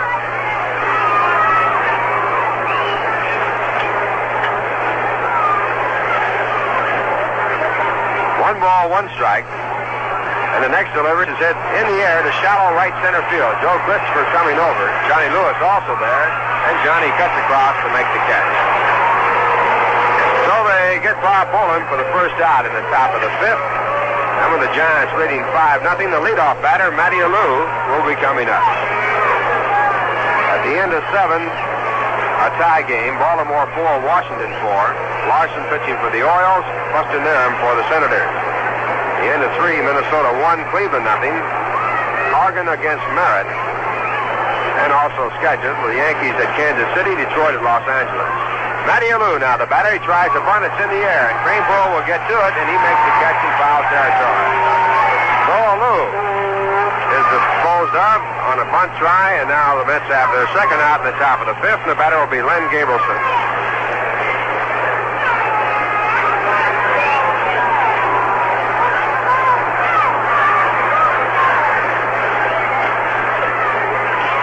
Gabrielson has driven in a run. He hit into a force play to score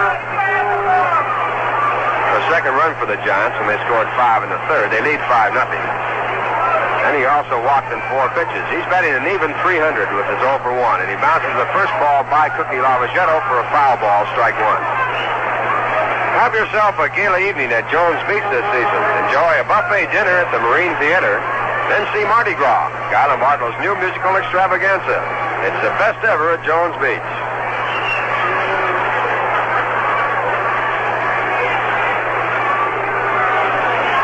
One strike count on the left-hand batter, and he takes inside corner for a called strike 2. Gabrielson jumping away, thinking the pitch was inside. Still thinks it's inside as he talks back to the umpire, Stan Landis. Gabrielson stands right on top of the plate. He's no more than a foot away. Now Gabrielson ready to go, and Gordon Richardson ready to go. And the next pitch is swung on and missed, strike 3. So Gordon Richardson picks up his 3rd strikeout in 2 2/3 innings. And he now has retired 8 in a row since coming in the ball game, and the score at the end of 4 1/2, the Giants 5, the Mets nothing. Now coming in to do the play-by-play, Mr. Bob Murphy. But first, here's a very sad French-Canadian song about a fellow who lost the key of his clarinet. Listen. J'ai perdu le dos de ma clarinette. J'ai perdu le dos de ma clarinette. Ah, si papa, il savait pas, voilà. J'ai perdu le dos de ma clarinette is a song with the kind of humor French-Canadians love. But one song leads to another, and the thirst that follows is no laughing matter. Oh, petit coup, c'est agréable. Oh, petit coup, The kind of humor French-Canadians love. But one song leads to another, and the thirst that follows is no laughing matter. oh, petit coup, c'est agréable.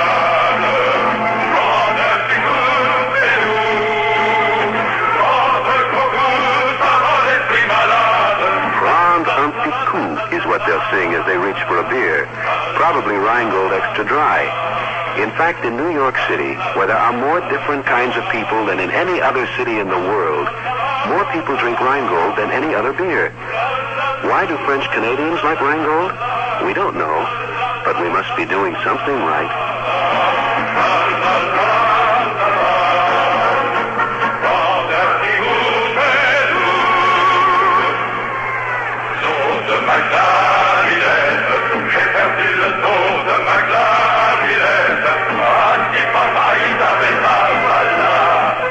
J'ai perdu le dos de ma clarinette is a song with the kind of humor French Canadians love.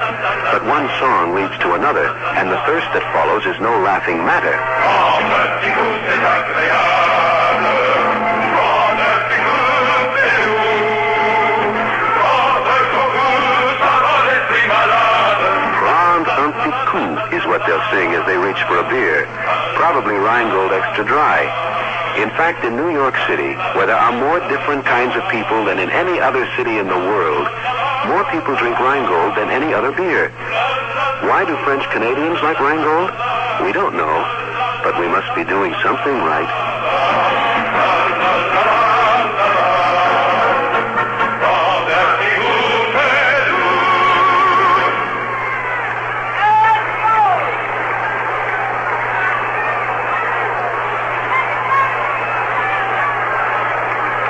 Now the last half of inning number 5.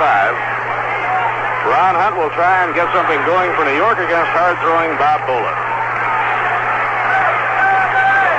And the curve is under the knees. 1 ball and no strikes. Ron has been hit by a pitch and struck out, nothing for 1. Crowd now starting that rhythmic staccato, hoping the Mets can get it working. It's taken high, 2 balls and no strikes.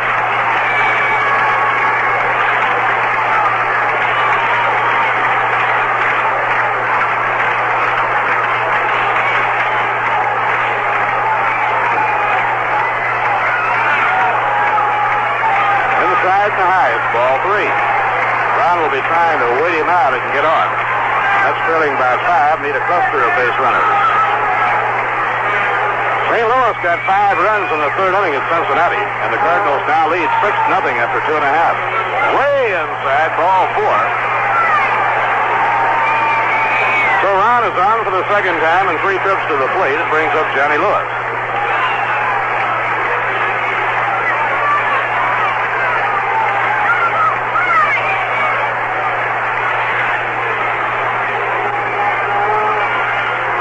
Outside and high, 1 ball and no strike. Al Lanier calling time now, is making a trip to the mound to talk to Bob Bolin.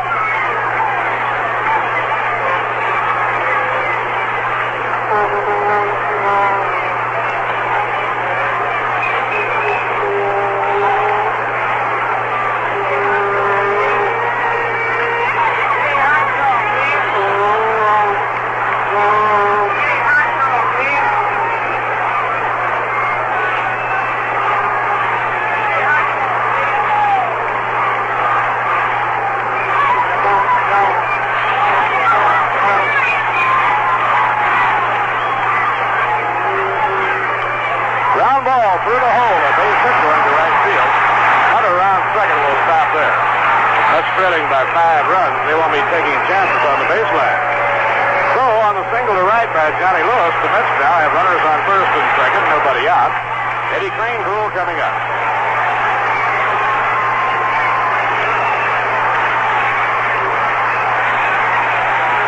That was the 5th base hit of the game off Bob Bolin.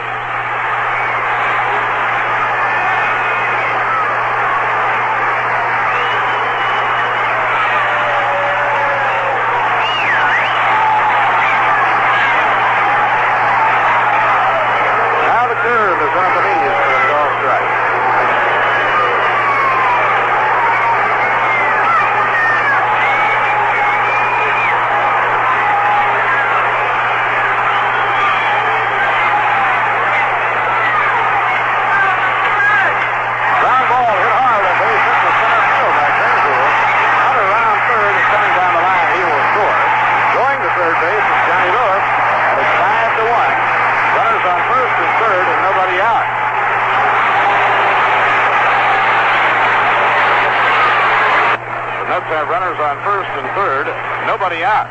And Charlie Smith coming up.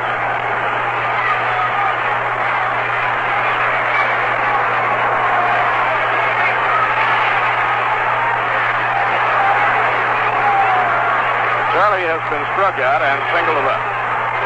1 hit and 2 times at bat.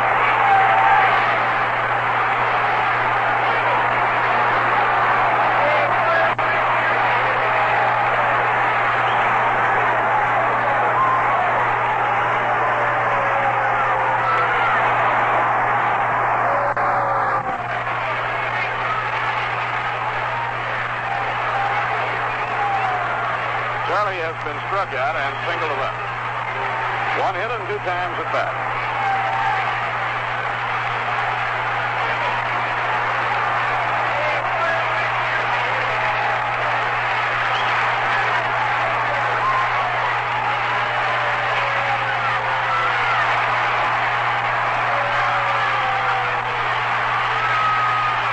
Bob Bolin will stay in.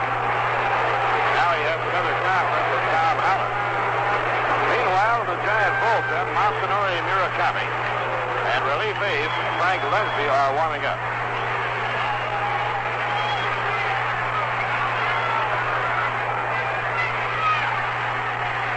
We'll take another check at all of the games in this tight National League pennant race at the end of the inning.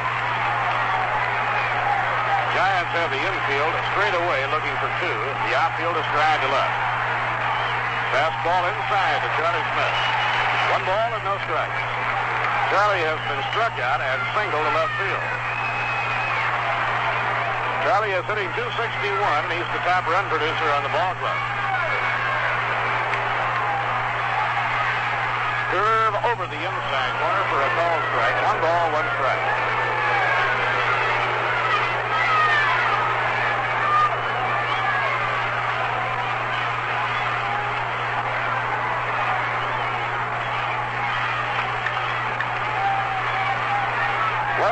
Markstrom is asking for time.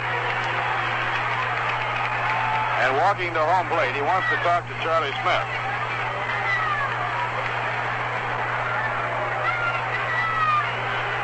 I think this has something to do with Charlie's left arm. You know, he was hit above the elbow by a pitch thrown by Stallard in the Cardinal series.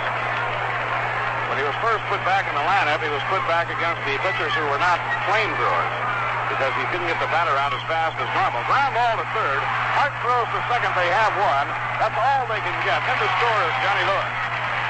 Well, he did get around on that fastball and hit it hard on the ground down to third. Now it's 5-2. A run batted in for Charlie Smith on the ground ball to third is 56 to run batted in.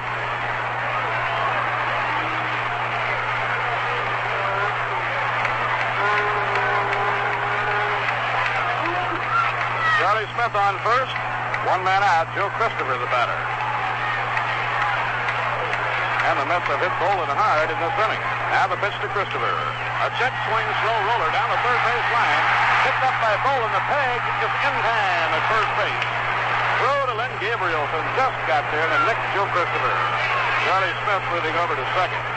Christopher didn't mean to hit that when he checked his swing. Hit a slow roller down the line going toward third. Now there are two away, and Charlie Smith is on second base.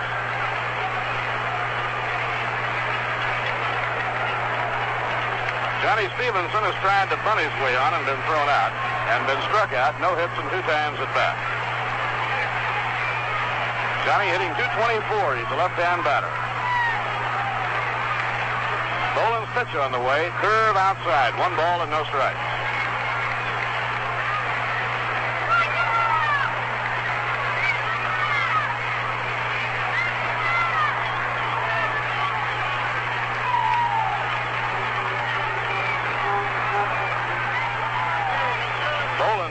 Stevenson, and he pops it high into the air, a foul ball back toward the crowd, and it's out of play.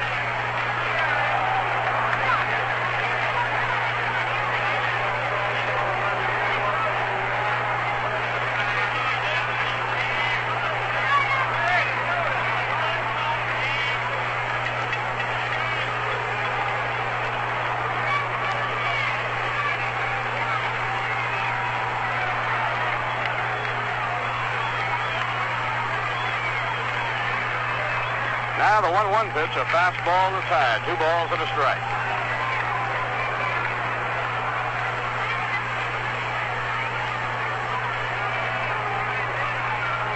Giants scored their 5 runs in the third inning.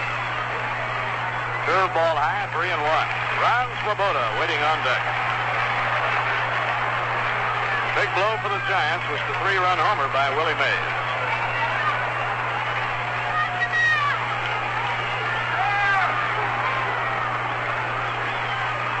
3-1 delivery. Inside and high. It's ball 4.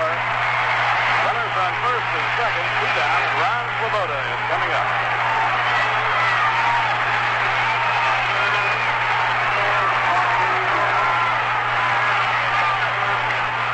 Ron has slid to left and lined the ball hard to the right fielder Henderson. And now on signal, Tom Haller is going to the mound to talk to Bob Bolin. Herman Frank standing on the dugout floor near the front corner of the dugout, flanked on one side by Cookie Lavagero and on the other by Charlie Fox.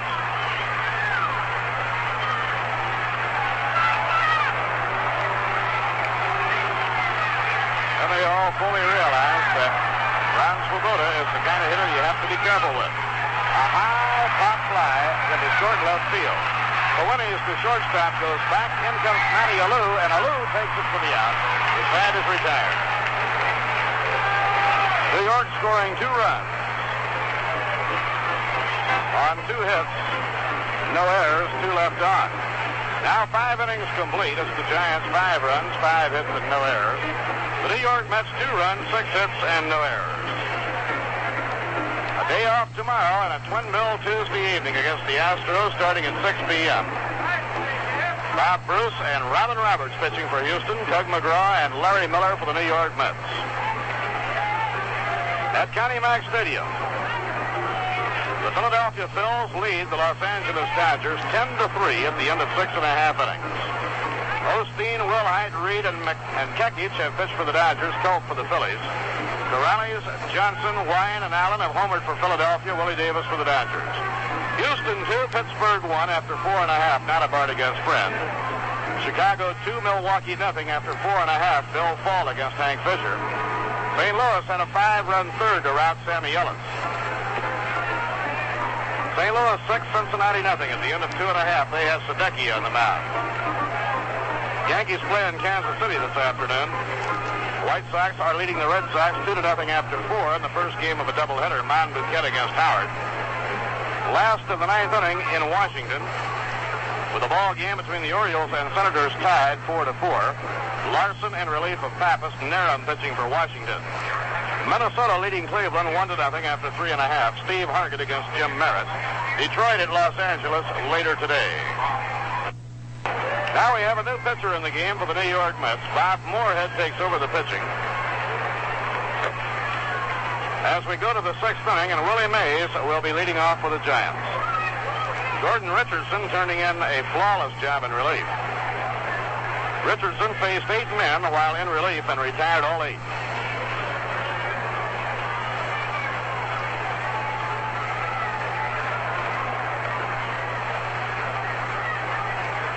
Gordon Richardson in 2 2/3 innings allowed no runs, no hits. He walked none, and he struck out 3.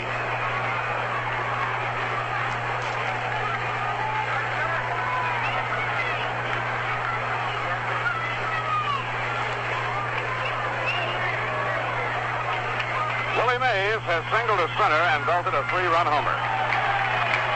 The home run, a record-breaking homer, is 17th during the month of August. 494 in his career. He stands alone now, number 5 in the all-time home run derby.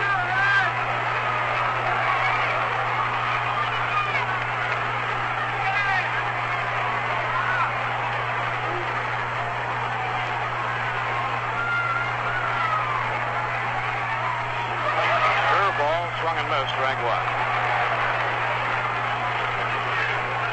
Tremendous year for Willie Mays. Willie has hit 41 home runs but knocked 89 runs in. Moorhead winds. Down comes the pitch. The knuckleball is swung and missed. And the count, strike 2.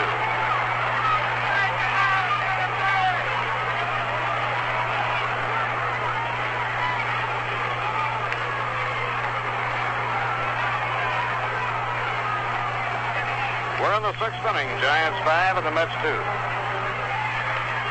And it's over on the outside corner, strike 3.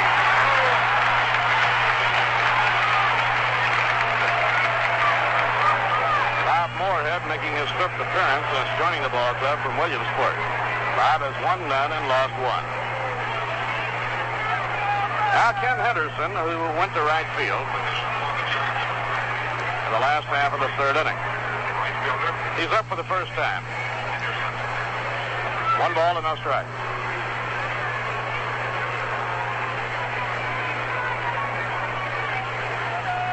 A fly ball hit deep to center, drifting back is Johnny Lewis. He's under it, taps the glove, and puts it away.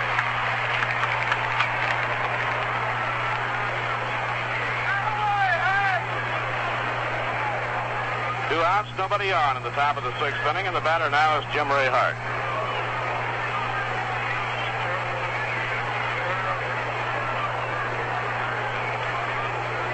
Third baseman Jim Ray Hart has flied deep to center and flied to right. No hits and 2 times up.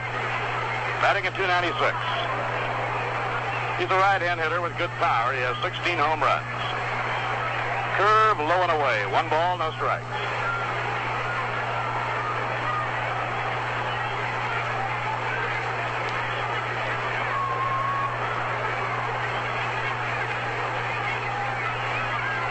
Wild pitch, not officially with nobody on, but it sailed all the way to the backstop. 2 balls and no strikes.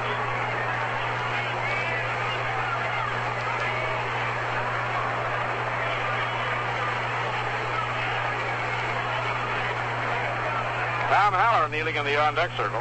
Now Moorhead's 2-0 delivery. Breaking ball inside, and he falls behind on Jim Hart. 3 balls and no strikes. If the Mets can pull this one out, they will win 6 games this year from the Giants, the same number they won from the Dodgers. Ball 4, and Jim Hart walks on 4 pitches.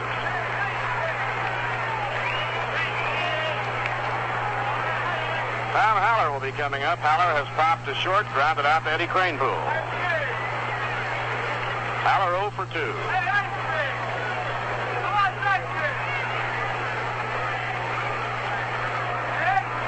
Tom is batting .242 with 10 home runs and 34 runs batted in.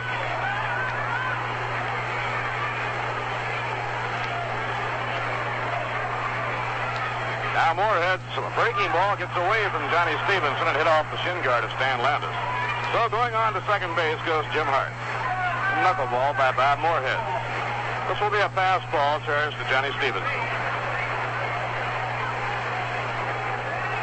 Now Bob eyes the runner at second. Here's his pitch on the way. Down in the dirt, a good stop by Johnny Stevenson. 2 balls and no strikes.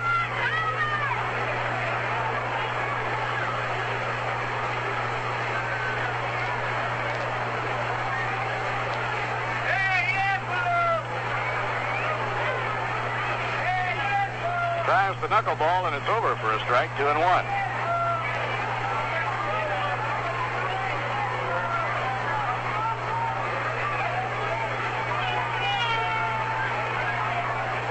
Al Lanier is in the on-deck circle.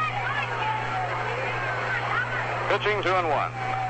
Low in the dirt, bounds away, and moving on to third goes Jim Hart. Another pass ball charged to Johnny Stevenson. That was down in the dirt, though.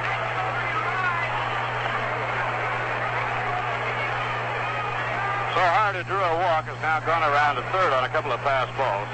That last knuckler hit the dirt in front of the plate. Normally, those are scored a wild pitch. 3-1 on Tom Haller. Moorhead out of his windup. Here's the pitch. It's too high, ball 4, and Haller goes to first.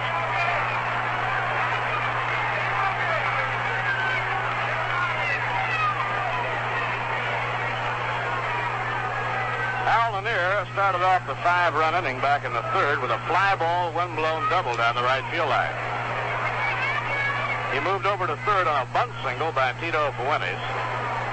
Bob Bolin behind on the count, then singled up the middle, driving in the first run. Len Gabrielson's grounder drove in the second run, and Willie Mays hit a 3-run homer to make it 5-0 in favor of the Giants. Mets got 2 runs in their half of the 5th inning, so it's 5-2. The Giants are batting here in the 6th inning. Runners on first and third and 2 outs. Pitch thrown to Hal Lanier is in at the knees for a call strike.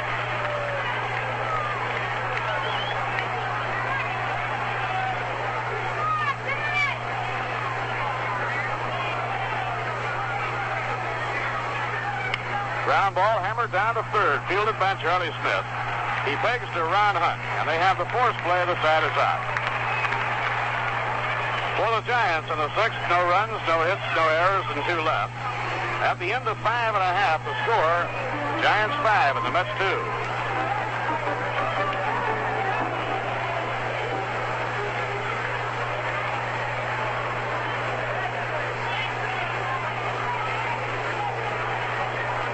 Last of the 6th inning, Roy McMillan will be up against Bob Bolin. Mack has singled to left and been retired on a pop fly to second, 1 for 2. Mets will get warm-up action in their bullpen. Bob Moorhead is scheduled up next. Fastball too high. 1 ball and no strikes. A lot of great-looking batters brought here today by the Mets' young following.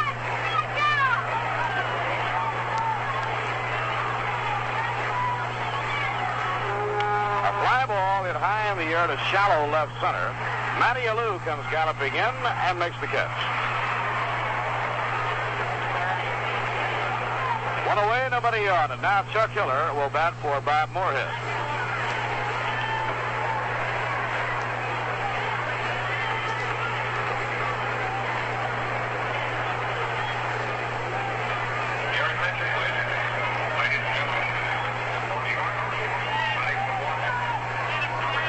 The State attendance this afternoon is 46,033, a marvelous crowd. The total attendance, 47,170. Line drive in the air to right. In comes Henderson. He picks it off shoulder high. Hiller hitting the first pitch, lines to Henderson in right. The 3 days with the Giants have drawn 150,347.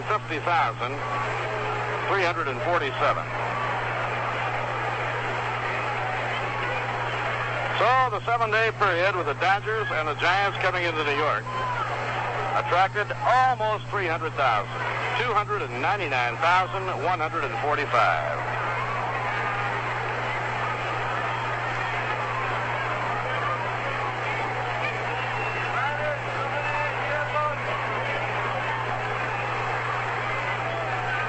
Ron Hunt batting at the top of the order as Bob Bolin winds and pitches, and the curve is a strike on the inside corner.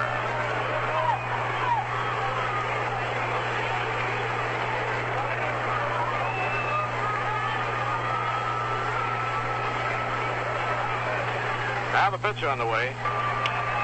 And it's popped up. He hit him off the fist with a good pitch. Gabrielson, the first baseman, near the bag in fair territory, takes it for the out. Bolin coming back with a strong inning. No runs, no hits, no errors, none left. Now 6 innings complete. The Giants 5 and the New York Mets 2. It's hard to imagine New York City without every kind of jazz from Dixieland to progressive. Fortunately, you don't have to. Listen.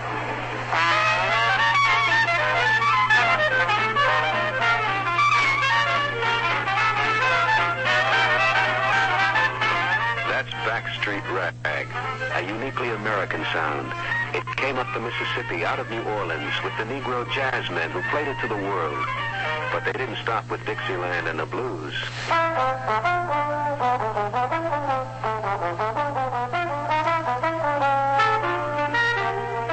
Little David's Fugue by John Lewis is a new sound that's part of a new generation. But whether it's the old jazz or the new, it's thirsty work for the musicians. And when they put down their instruments, they'll pick up a cold beer, often Rheingold extra dry. In fact, in New York City, where there are more kinds of jazz than in any other city in the world, more people drink Rheingold than any other beer. Why do so many people like Rheingold? We don't know, but we must be doing something right.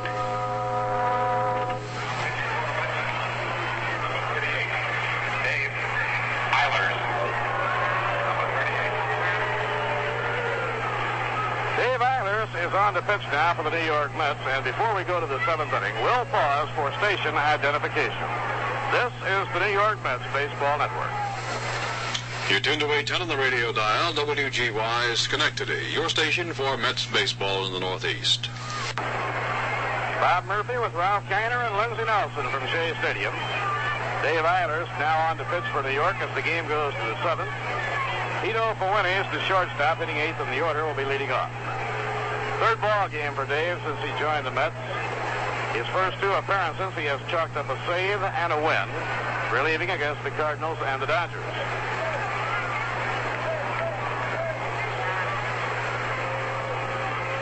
Tito Fuentes has a bunt single and has been struck out, 1 hit and 2 times up. Dave, a right-hander, a sinker ball pitcher. A high fly hit deep to left by Fuentes. Back goes Swoboda. Near the bullpen, he reaches and makes the catch.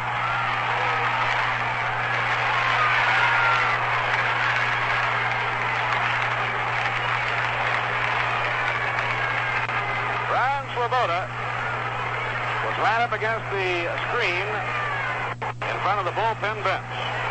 Reached over his head and made a one-hand grab of that drive hit by Tito Fuentes. Ballpark was just the right size to hold that one. Dick Schofield is coming out. And Schofield is going to hit for Bob Bolin. So Herman Frank's making a move here. Not taking any chances on Bolin tiring, although Bolin came back strong for an impressive 6th inning. Outside the high, 1 ball and no strikes on Dick Schofield.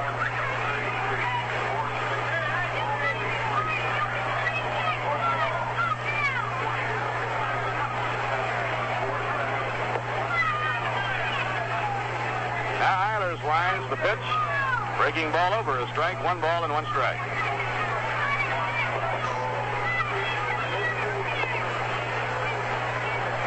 Masanori, Murakami, and Frank Lindsay are the pitchers getting ready in the Giant bullpen. Ground ball raked to second. Ron Hunt in front of it. Digs it out of the dirt. Juggles and throws. He got him by a running stride.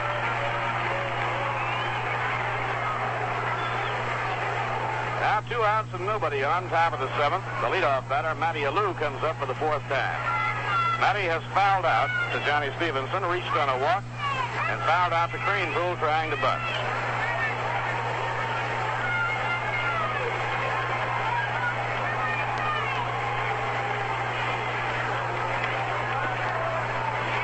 One ball and no strikes.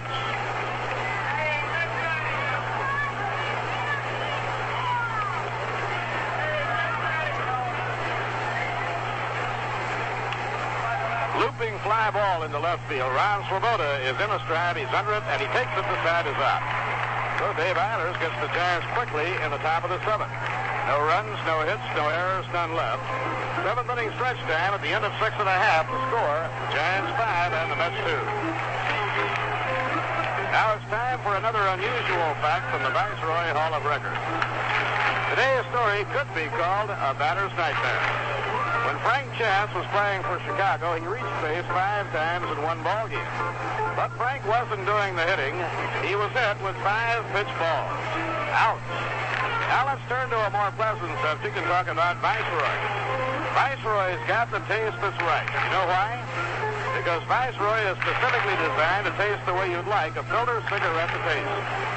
Not too strong like some brands that taste as if they didn't have a filter. And not too light like some others. You know the kind. They just don't seem to satisfy your taste. But when you light up a Viceroy, you get the filter cigarette that's not too strong, not too light. Viceroy's got the filter for the taste that's right. Viceroy's got the taste that's right. Not too strong and not too light. The taste that's right.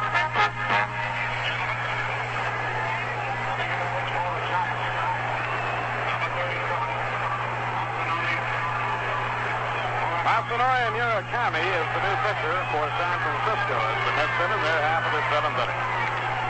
For Masanori in the 34th ball game this year. He's had a pretty good year in relief. Murakami has won 3 and lost only 1. Every appearance for Masanori has been in relief with 1 exception. He started 1 ball game on Masanori Murakami Day at Candlestick Park, a ball game he started against San Francisco. That game, by the way, against Philadelphia, and that ball game, by the way, wound up 15-9.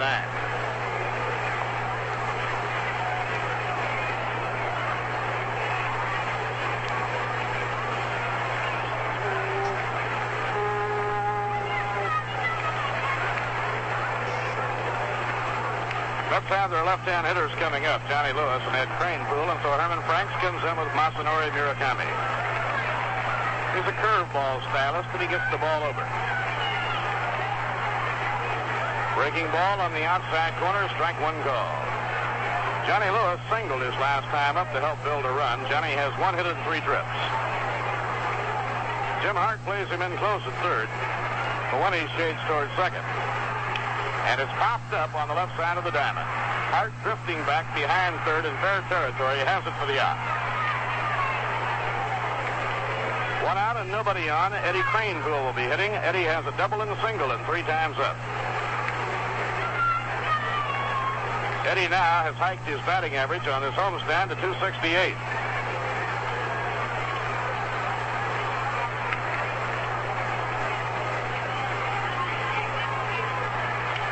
Pittsburgh has now gone out in front of the Houston Astros after being behind in the early part of the ball game. On the outside corner, strike 1 call to Eddie Cranepool.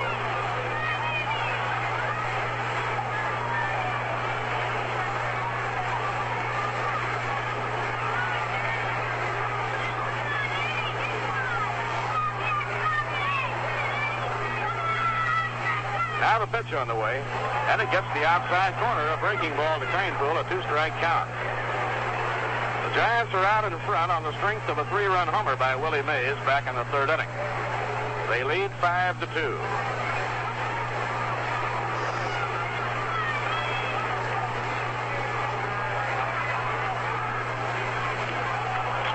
he struck him out. 2 up and 2 counts to side by Masanori Murakami. Charlie Smith has struck out, single to left, and reached on a force play. When he reached on the force play in the 5th inning, he knocked in a run.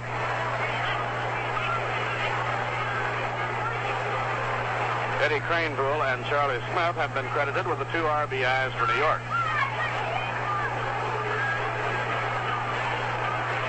Murakami over the head. The pitch to Charlie Smith. A swing and a miss on a curve, and the count strike 1.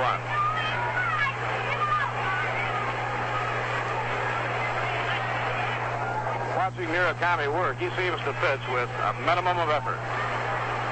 Now he goes to his fastball. It's inside. 1 ball and 1 strike.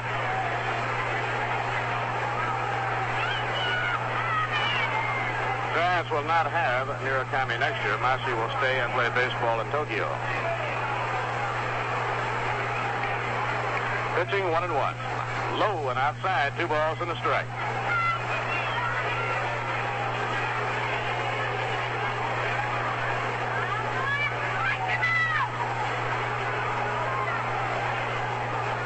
He had quite a hassle over Murakami before the season started. Inside, ball 3, 3-1. A lot of cablegrams were sent back and forth before they finally decided Murakami would honor his contract with the Giants instead of remaining in Tokyo to play, where, as you can imagine, he is their top baseball celebrity. 3-1 delivery. Foul pop-up. No play. This is back beyond the screen into the crowd.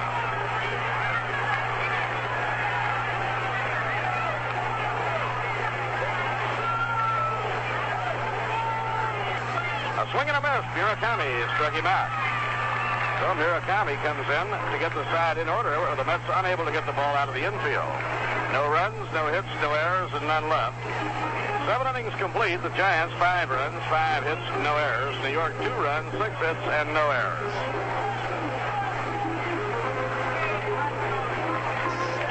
Let's get right up to date now on the pennant race. Last of the 8th inning in Philadelphia. Phil's having a big day, bombarding Dodger pitching. They are out in front 10-3 behind Ray Culp. Osteen was the Dodger starter. He went out in a 5-run Philadelphia 3rd inning. Phillies have hit 4 home runs. Corrales, Johnson, Wine, and Allen. Willie Davis hit 1 for the Dodgers. Pittsburgh tied Houston in the 5th inning. Got 2 more in the 6th inning to go in front. It's now Pittsburgh 4, Houston 2 at the end of 6. Gibbon is the 4th Pirate hurler. Notabart has gone all the way for Houston. Chicago got 3 in the 6th inning. The Cubs now lead Milwaukee 5-2 at the end of 6 1/2. Braves have lost 5 in a row. Bill Fall is the Chicago pitcher. Billy Williams, Ron Santo, and Ernie Banks have all homered for Chicago. Big day for the Cardinals. They lead Cincinnati 10-0 after 4.5 behind Ray Sadecki. Reds just got 4 runs in the 5th inning on 2-run homers by Harper and Benson. So it's St. Louis 10-4 at the end of 5. Right here we go to the 8th inning, and Len Gabrielson is the leadoff batter against Dave Eilers. Pitches inside, 1 ball and no strikes. In the American League, it'll be the Yankees in Kansas City. It'll be Al Downing against Lou Krause. The Red Sox and the White Sox are tied 2-2 at the end of 6 of the first game of a doubleheader. Baltimore and Washington are tied 4-4 at the end of 11 innings. Ground ball toward the hole. Hunt can't run it down. It goes into right field for a base hit. Minnesota 1, Cleveland 0 after 4.5. Steve Hargan against Jim Merritt. And Detroit plays at L.A. Now, the electricity going through the crowd marks the presence of Willie Mays as the hitter.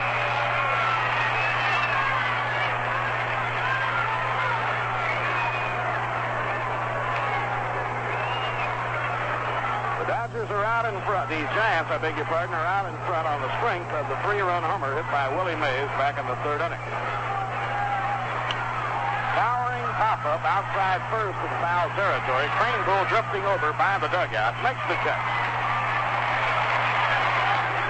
1 out and 1 on. Well, it's hard to really say who's the biggest attraction in New York, the Dodgers or the Giants. In 8 dates at Shea Stadium with the Dodgers this year, the Mets drew 340,758. In 8 dates against the Giants this year at Shea Stadium, 336,278. Just about a standoff. And the Dodgers and Giants combined to attract, playing the Mets, 677,000.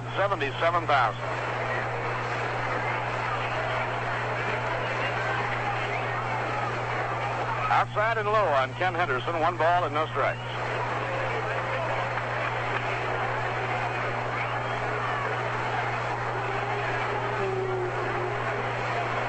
Dave Eilers looking in for his sign. Gabrielson is on first, 1 out. Ground ball hit toward the hole. It's going through for a base hit to right. Gabrielson on his way to third. There'll be no play for him. And now the Giants have runners on first and third with 1 out.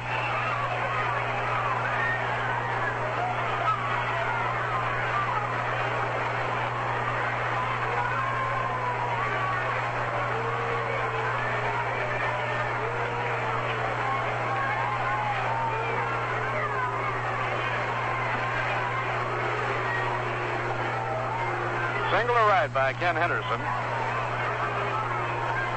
Giants have runners on first and third, and the batter is Jim Ray Hart. Now Ron Hunt and Roy McMillan are looking for 2. Ron shades a bit towards second. Jim Hart has flied out twice. Last time at bat he reached on a walk. Batting at .296. Pitch is over. Strike 1 call. 28-year-old Dave Eilers, stocky right-hander from Carmine, Texas, pitching in relief for the New York Mets.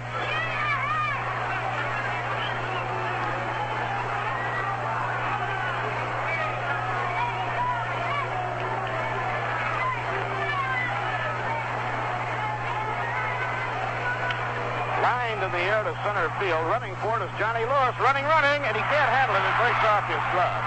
Gabrielson down the line to score. Christopher scoops the ball up. And the runners wind up on second and third. Hart the batter on second and Ken Henderson on third. It's going to go as a 2-base hit.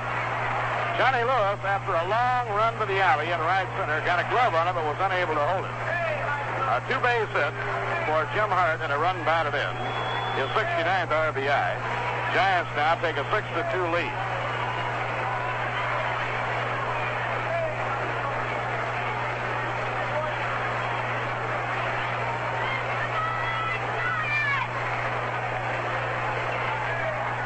Now the intentional walk will be given to Tom Haller, the left-hand batter, with first base open. Right-hand batter Hal Lanier is on deck. Ball 2 served outside intentionally by Dave Eilers.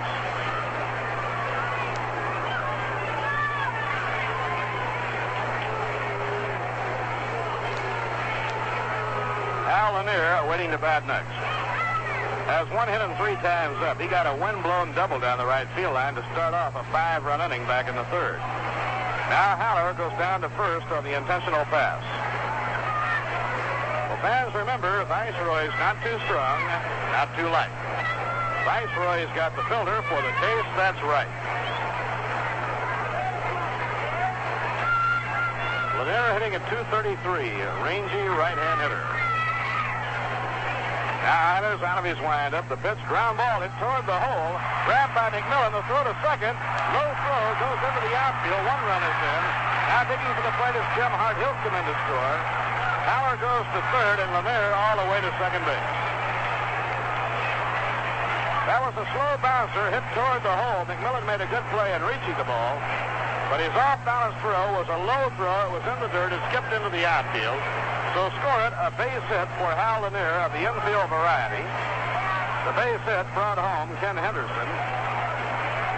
And the second run, Jim Hart, comes in to score on a throwing error charged to Roy McMillan.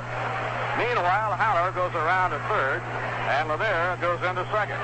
3 runs are in, and the Giants now lead 8-2. A swing and a miss by Tito Fuente, strike 1.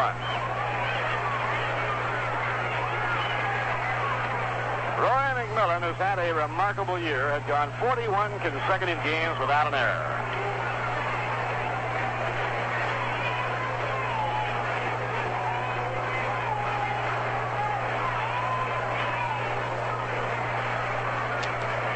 Runners on second and third. One man out. The batter is Tito for Winnings. Swing and a miss on a breaking pitch. Giants now have 3 runs in on 4 hits, an intentional walk, and an error here in the top of the 8th inning, and they've opened up an 8-2 lead. High foul fly wafted back over into the crowd. No play. Well, all the National League ball clubs have tomorrow off. The Giants resume action Tuesday evening with a doubleheader in Philadelphia. The Mets resume with a doubleheader right here at Shea Stadium Tuesday evening against Houston. Starting time for the doubleheader is 6 p.m. The infield drawn in. The batter is Tito for Winnings. Here's the 2-strike pitch. Swing and a miss. He struck him out on a foul tip. Fuentes didn't mean to hit the ball. He was trying to defend himself and get out of the way. But as he swung the bat around, getting out of the way, it ticked his bat handle and was held on to by Johnny Stevenson. Now Murakami coming up.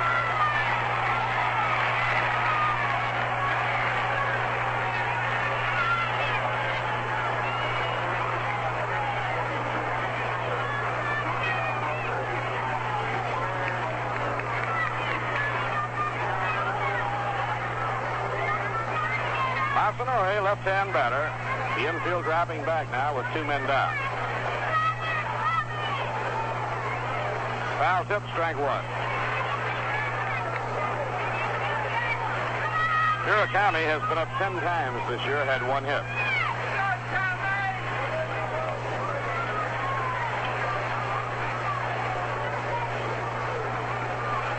This is the largest Sunday single game crowd in New York Mets baseball history.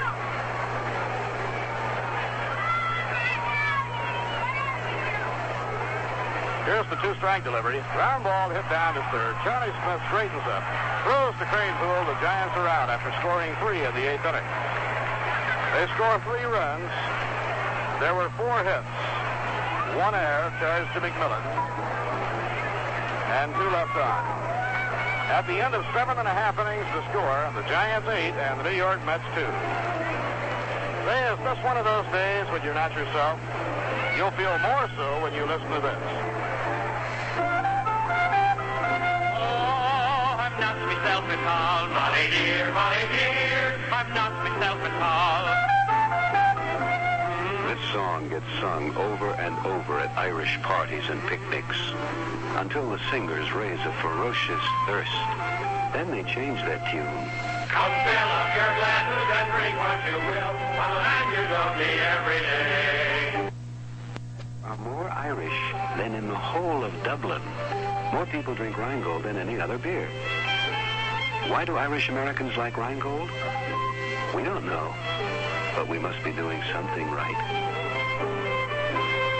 I'm a man you don't meet every day, every day.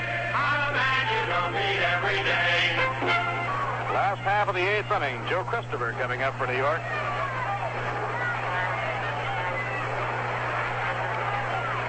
It's all over at County Mack Stadium. The Phillies blasting the Dodgers this afternoon, 13-3. So the 5 ball clubs chasing the Los Angeles Dodgers, presented with a golden opportunity. A high fly hit by Christopher, way up and going. There it goes, a home run.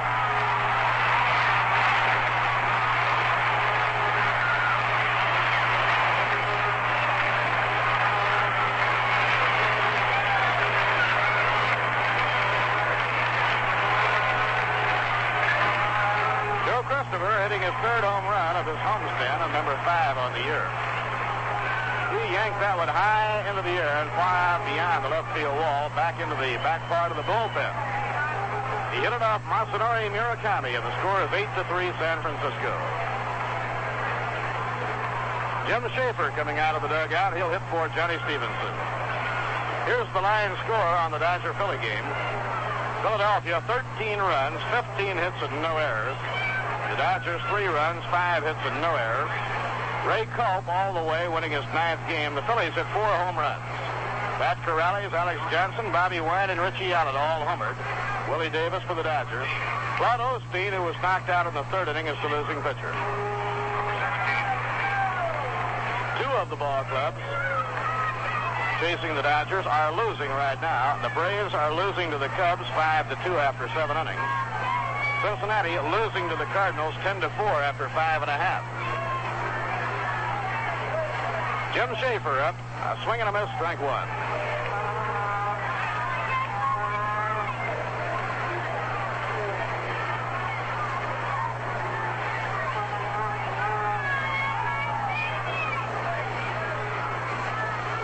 It's on the outside corner, strike two.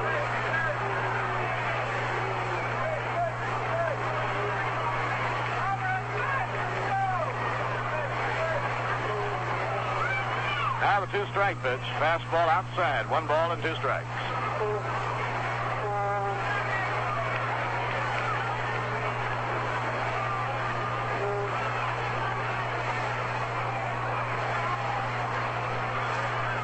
Masanori out of his windup, pitch to Schaefer. Check swing and a foul ball back toward the dugout. No play. Larry Miller and Tug McGraw take the mound on Tuesday evening against the Houston Astros. And they will be pitching Robin Roberts and Bob Bruce.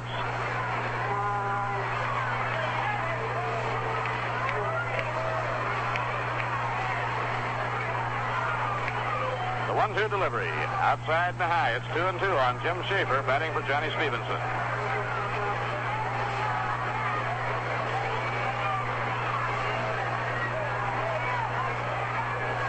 Pitching 2-2. Breaking ball is in. Strike 3 call. Murakami now has struck out 3 of the 5 batters that he has faced. Ron Swoboda has flied to left, lined out to right, and flied to left. Nothing for 3. Ron hitting at 234.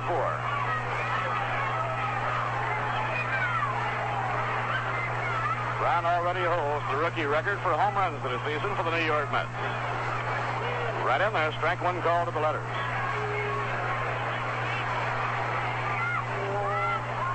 Gentle breeze blowing from right across toward left. Inside and low on Ron, 1-1.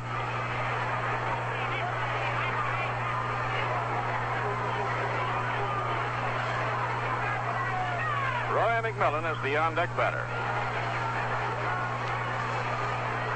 Here's the 1-1 delivery. He whacks it foul high into the air and back toward the second level.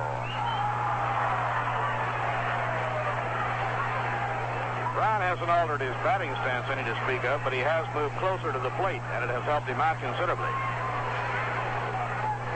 First part of the year, he was standing well back from the plate, and they were curving him over that outside corner, and it was aggravating him considerably.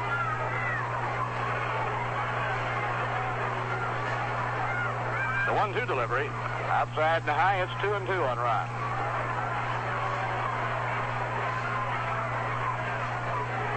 Giants with a victory can move back within a game and a half of the league-leading Dodgers.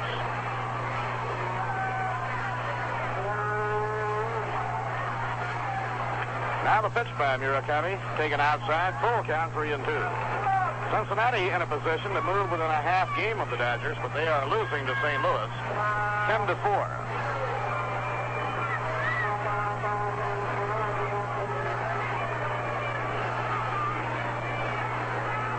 Dodgers used Sandy Koufax in the 9th inning as a relief pitcher last night.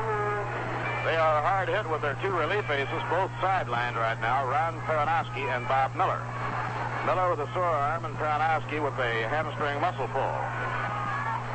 It's outside and Ron Swoboda goes down to first.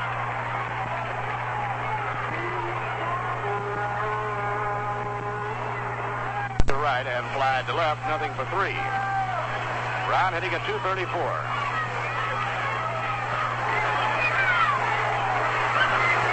Ron already holds the rookie record for home runs for the season for the New York Mets. Right in there, strike 1 call to the letters.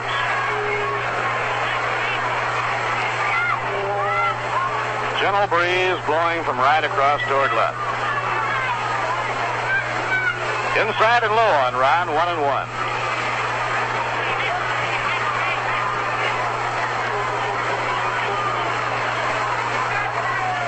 Roy McMillan is the on-deck batter. Here's the 1-1 delivery.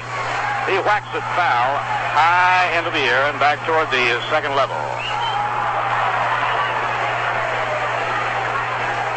Brown hasn't altered his batting stance any to speak of, but he has moved closer to the plate, and it has helped him out considerably. First part of the year, he was standing well back from the plate, and they were curving him over that outside corner, and it was aggravating him considerably.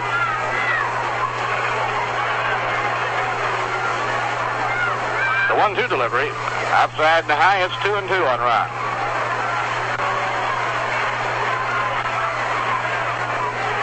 Giants with a victory can move back within a game and a half of the league-leading Dodgers.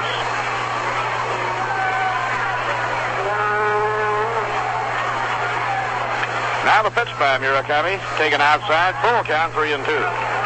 Cincinnati in a position to move within a half game of the Dodgers, but they are losing to St. Louis, 10-4.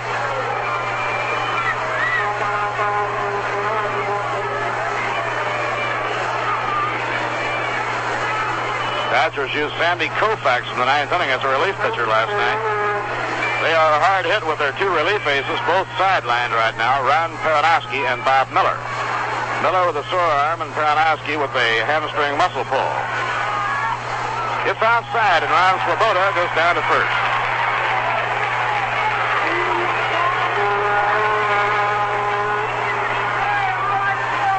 Roy McMillan has singled to left, popped to second, and fly to left center. Let's get their bullpen going now with Dave Eilers due up next. Dave being called back to the dugout.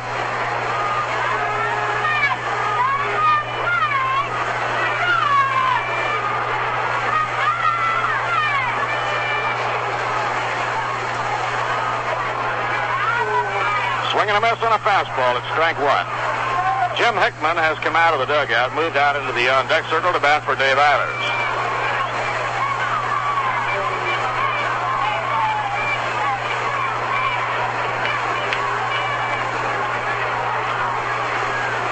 One out and one on. Outside and a high on the count, 1-1.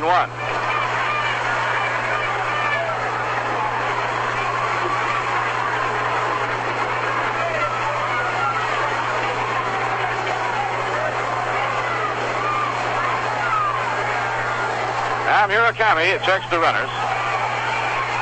Breaking ball, a swing and a miss. It's 1 ball and 2 strikes. Doug McGraw tuning up along with Tom Parsons. Jim Bethke had been warming up. Jim may be already warmed up.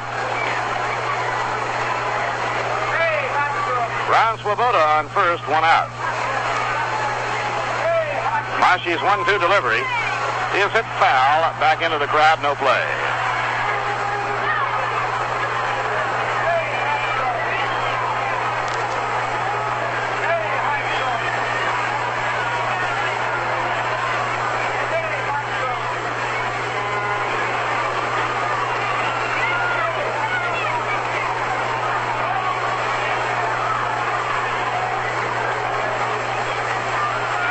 Now Murakami off the stretch, the 1-2 pitch.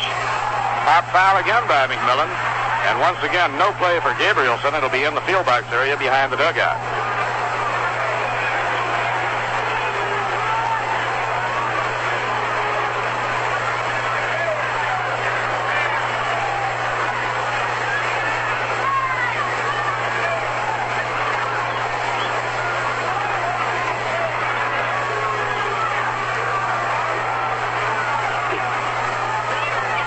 Murakami checks the runner, Ron Swoboda. Here's the pitch to McMillan. A swing and a miss. He got him on a change-up breaking ball. Right here we pause for station identification. This is the New York Mets Baseball Network. You're tuned to 810 on the radio dial, WGY Schenectady, your station for Mets baseball in the Northeast.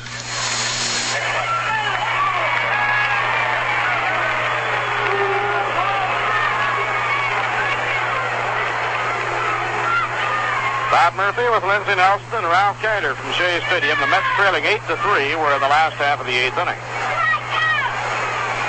Jim Hickman, batting for Dave Eilers, takes up high, ball 1.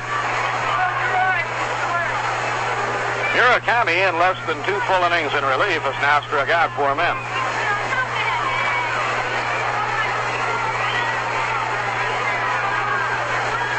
Massey, a curveball stylist, pitches to Hickman and gets the outside corner. He had 10-point control with it. 1 ball, 1 strike.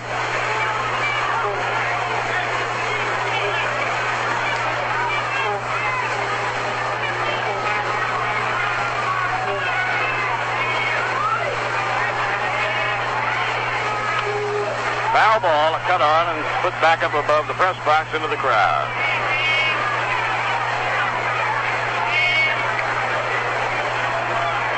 The doubleheaders Tuesday evening and Wednesday afternoon are the last home doubleheaders of the year.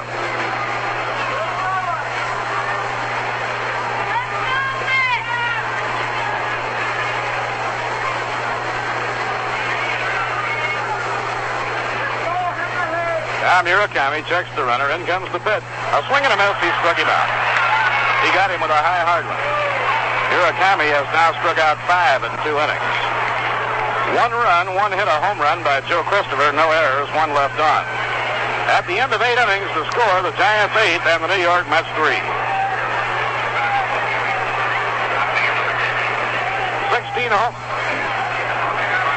16 home games remaining after the action here this afternoon. Tickets for the 16 remaining home games are on sale 7 days a week at the advanced sale window at entrance D here at Shea Stadium. In Manhattan, you can buy tickets for the remaining home games of the New York Mets at the Long Island Railroad waiting room at Penn Station. At Grand Central Terminal at the foot of the 42nd Street and Vanderbilt Avenue ramp. And for Mets fans who live on Long Island, tickets are on sale during regular store hours at Macy's and the Walt Whitman Shopping Center in Huntington. Reservations can be made for box and reserve seats at all Howard Clothes stores in the greater New York area. And you can take advantage of the instant reservation service now available at all Child's restaurants and Calico kitchens in the New York area.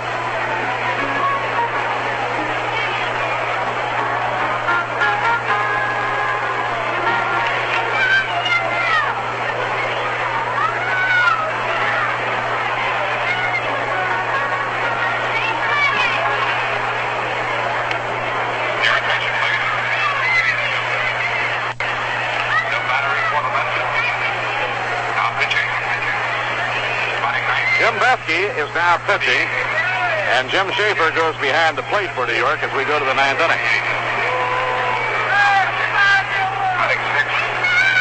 Number 17, Jim Schaefer.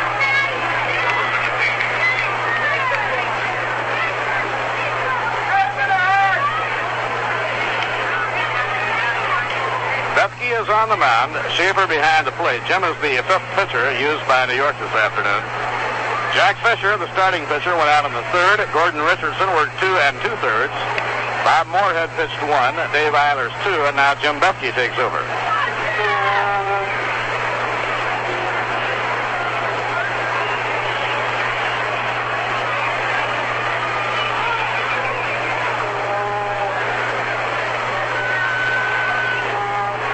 Matty Alou leads off for the Giants in the 9th inning. They are in front of the ball game 8-3.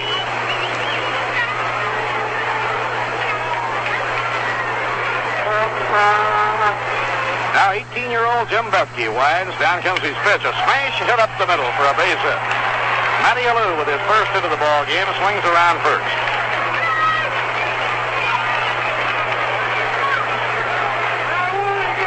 That is the 10th hit collected by the Giants. The Mets have 3 runs on 7 hits. Len Gabrielson has reached on a walk. Reached on a fielder's choice, struck out, and singled to right field. 1 hit and 3 times up. Gabrielson hitting .299.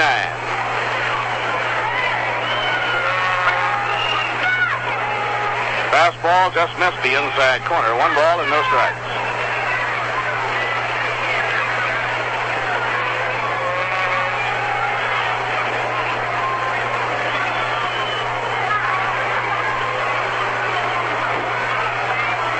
Now Bethke up in pitching position. And the pitch is down the middle for a call strike. 1-1 on Len Gabrielson.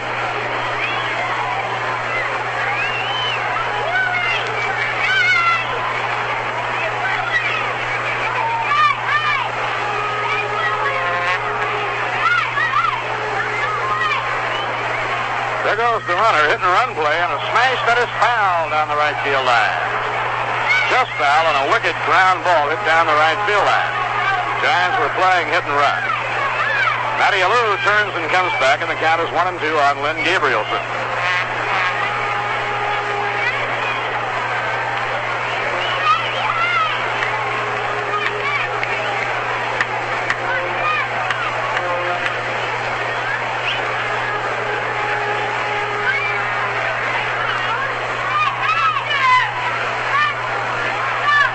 Now the 1-2 delivery.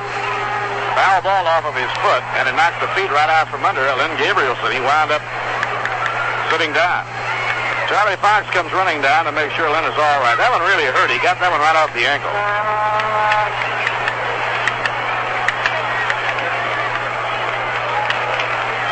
Now Herman Frank's also coming out. Now they asked Lynn Gabrielson to sit down so the trainer can take a close look at it.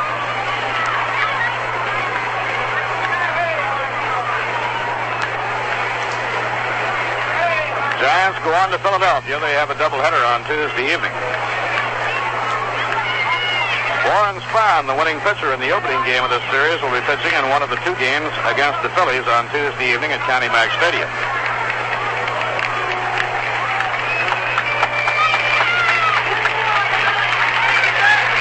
Warren Spahn and Ron Herbel are the probable pitchers for the Giants against Philadelphia Tuesday evening.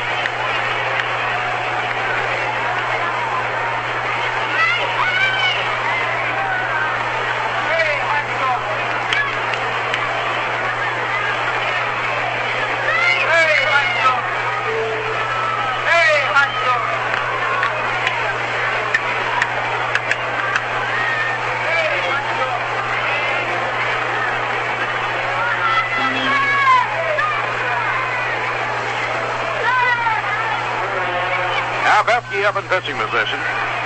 Fires low and inside on Gabrielson. 2 balls and 2 strikes.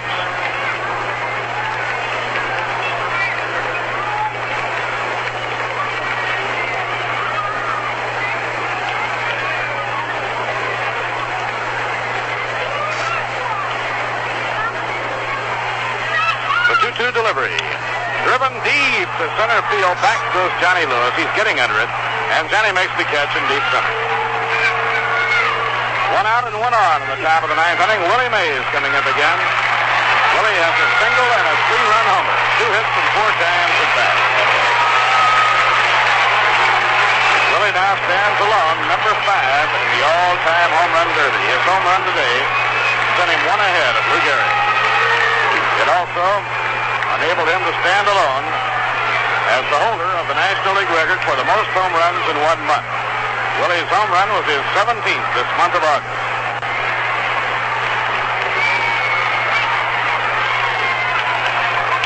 One out and 1 on. Bethke's pitch. A curve outside. Ball 1. The game is now over at Forbes Field, and the Pirates gain a full game on the Dodgers. They're now 5 games back. They came from behind to beat Houston 4-2.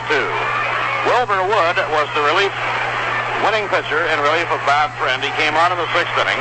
Natabart was the loser. The Pirates used 4 pitchers in pulling that ball game out. They had Friend the starter, Wilbur Wood, Al McBean in the 7th, and Joe Gibbon in the 7th. He stayed to finish.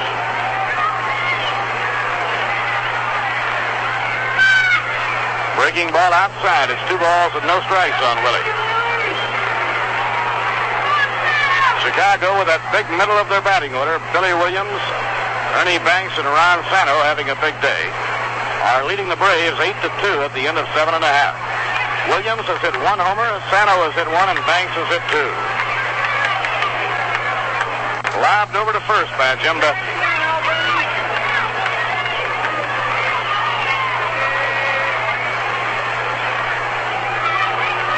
Now the 2-0 delivery. A ground ball hit the shortstop. McMillan flips to Hunt.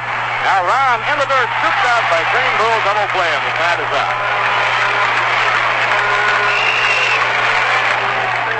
No runs, 1 hit, no errors, and none left. At the end of 8.5 innings, the score, the Giants 8 and the New York Mets 3. It's very hard to sell sheet music in Jamaica, you know. They make up songs whenever they need them, like this. Having a party, eating rice and peas, dancing happily as you please. Charming lady with a very nice smile. Think I'll talk to her for a while. Think I'll talk to her for a while. When Jamaicans get together for a party, the beat is calypso and the songs are made up on the spot. The party was hilarious as it could be, but in the morning there was news for me. The penny was a man's wedding tune on his pipe. The smiling lady is now my wife. The smiling lady is now my wife. And when the singer finds his throat a little dry, something refreshing will be improvised. Probably Rheingold beer. In New York City, where there are more different kinds of people than in any other city in the world, more people drink Rheingold Extra Dry than any other beer. Why do Jamaicans like Rheingold? We don't know, but we must be doing something right.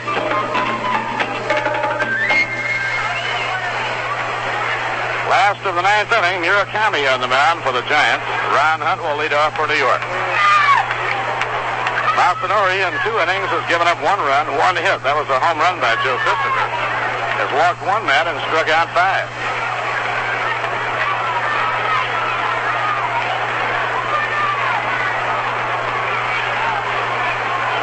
Ron 0 for 2 officially, has been on twice. He was hit by a pitch and he drew a walk. It's over at the knees, strike 1.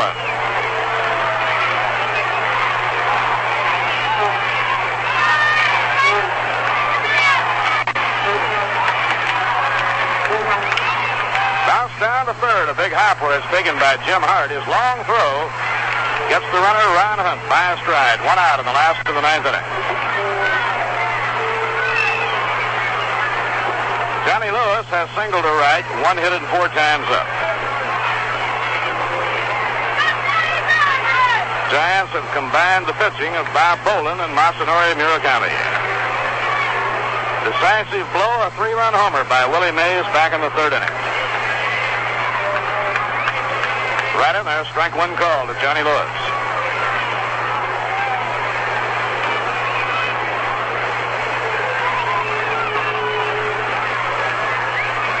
Swing and a miss on a breaking ball, and the count strike 2.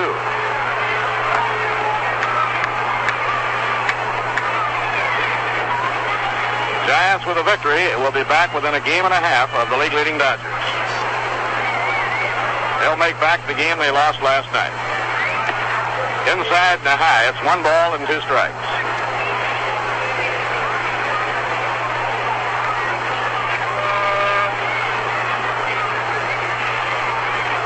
The 1-2 delivery, a swing and a miss, he struck him out. Johnny Lewis fan, and that's strikeout number 6 by Murakami. 2 outs, nobody on. Eddie Crane pulled the batter. Today's crowd of 46,033 paid. The largest single Sunday game crowd in Mets baseball history. And the 3-game series attracted 150,347.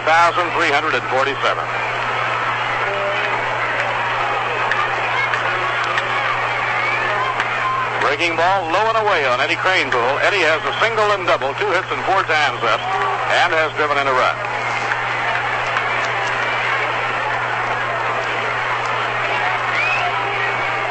He hits it over the outside edge of the plate. 1 ball and 1 strike on Cranepool.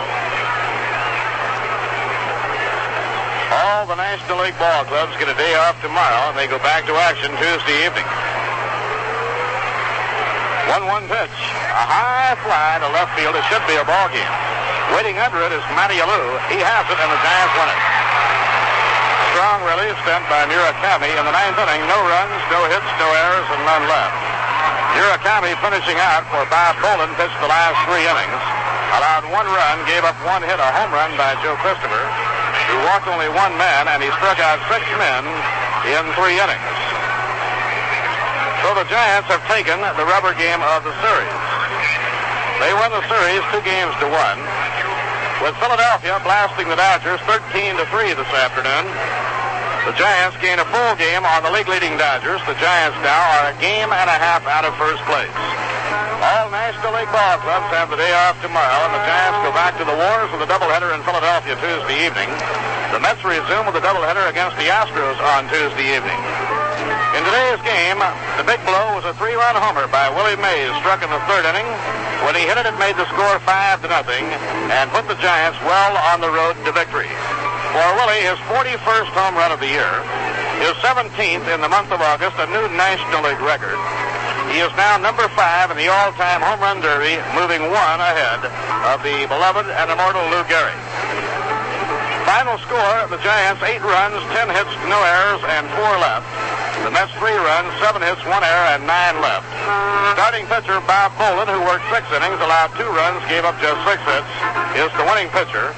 He now has won 8 and lost 4. Losing pitcher, the Mets starter Jack Fisher, now 8 and 17. Jack followed to the mound by Gordon Richardson, Bob Moorhead, Dave Eilers, and Jim Betke. So now it's the Astros coming in on Tuesday evening with Tug McGraw and Larry Miller opposing Robin Roberts and Bob Bruce. The Twin Bill getting underway on Tuesday evening at 6 p.m.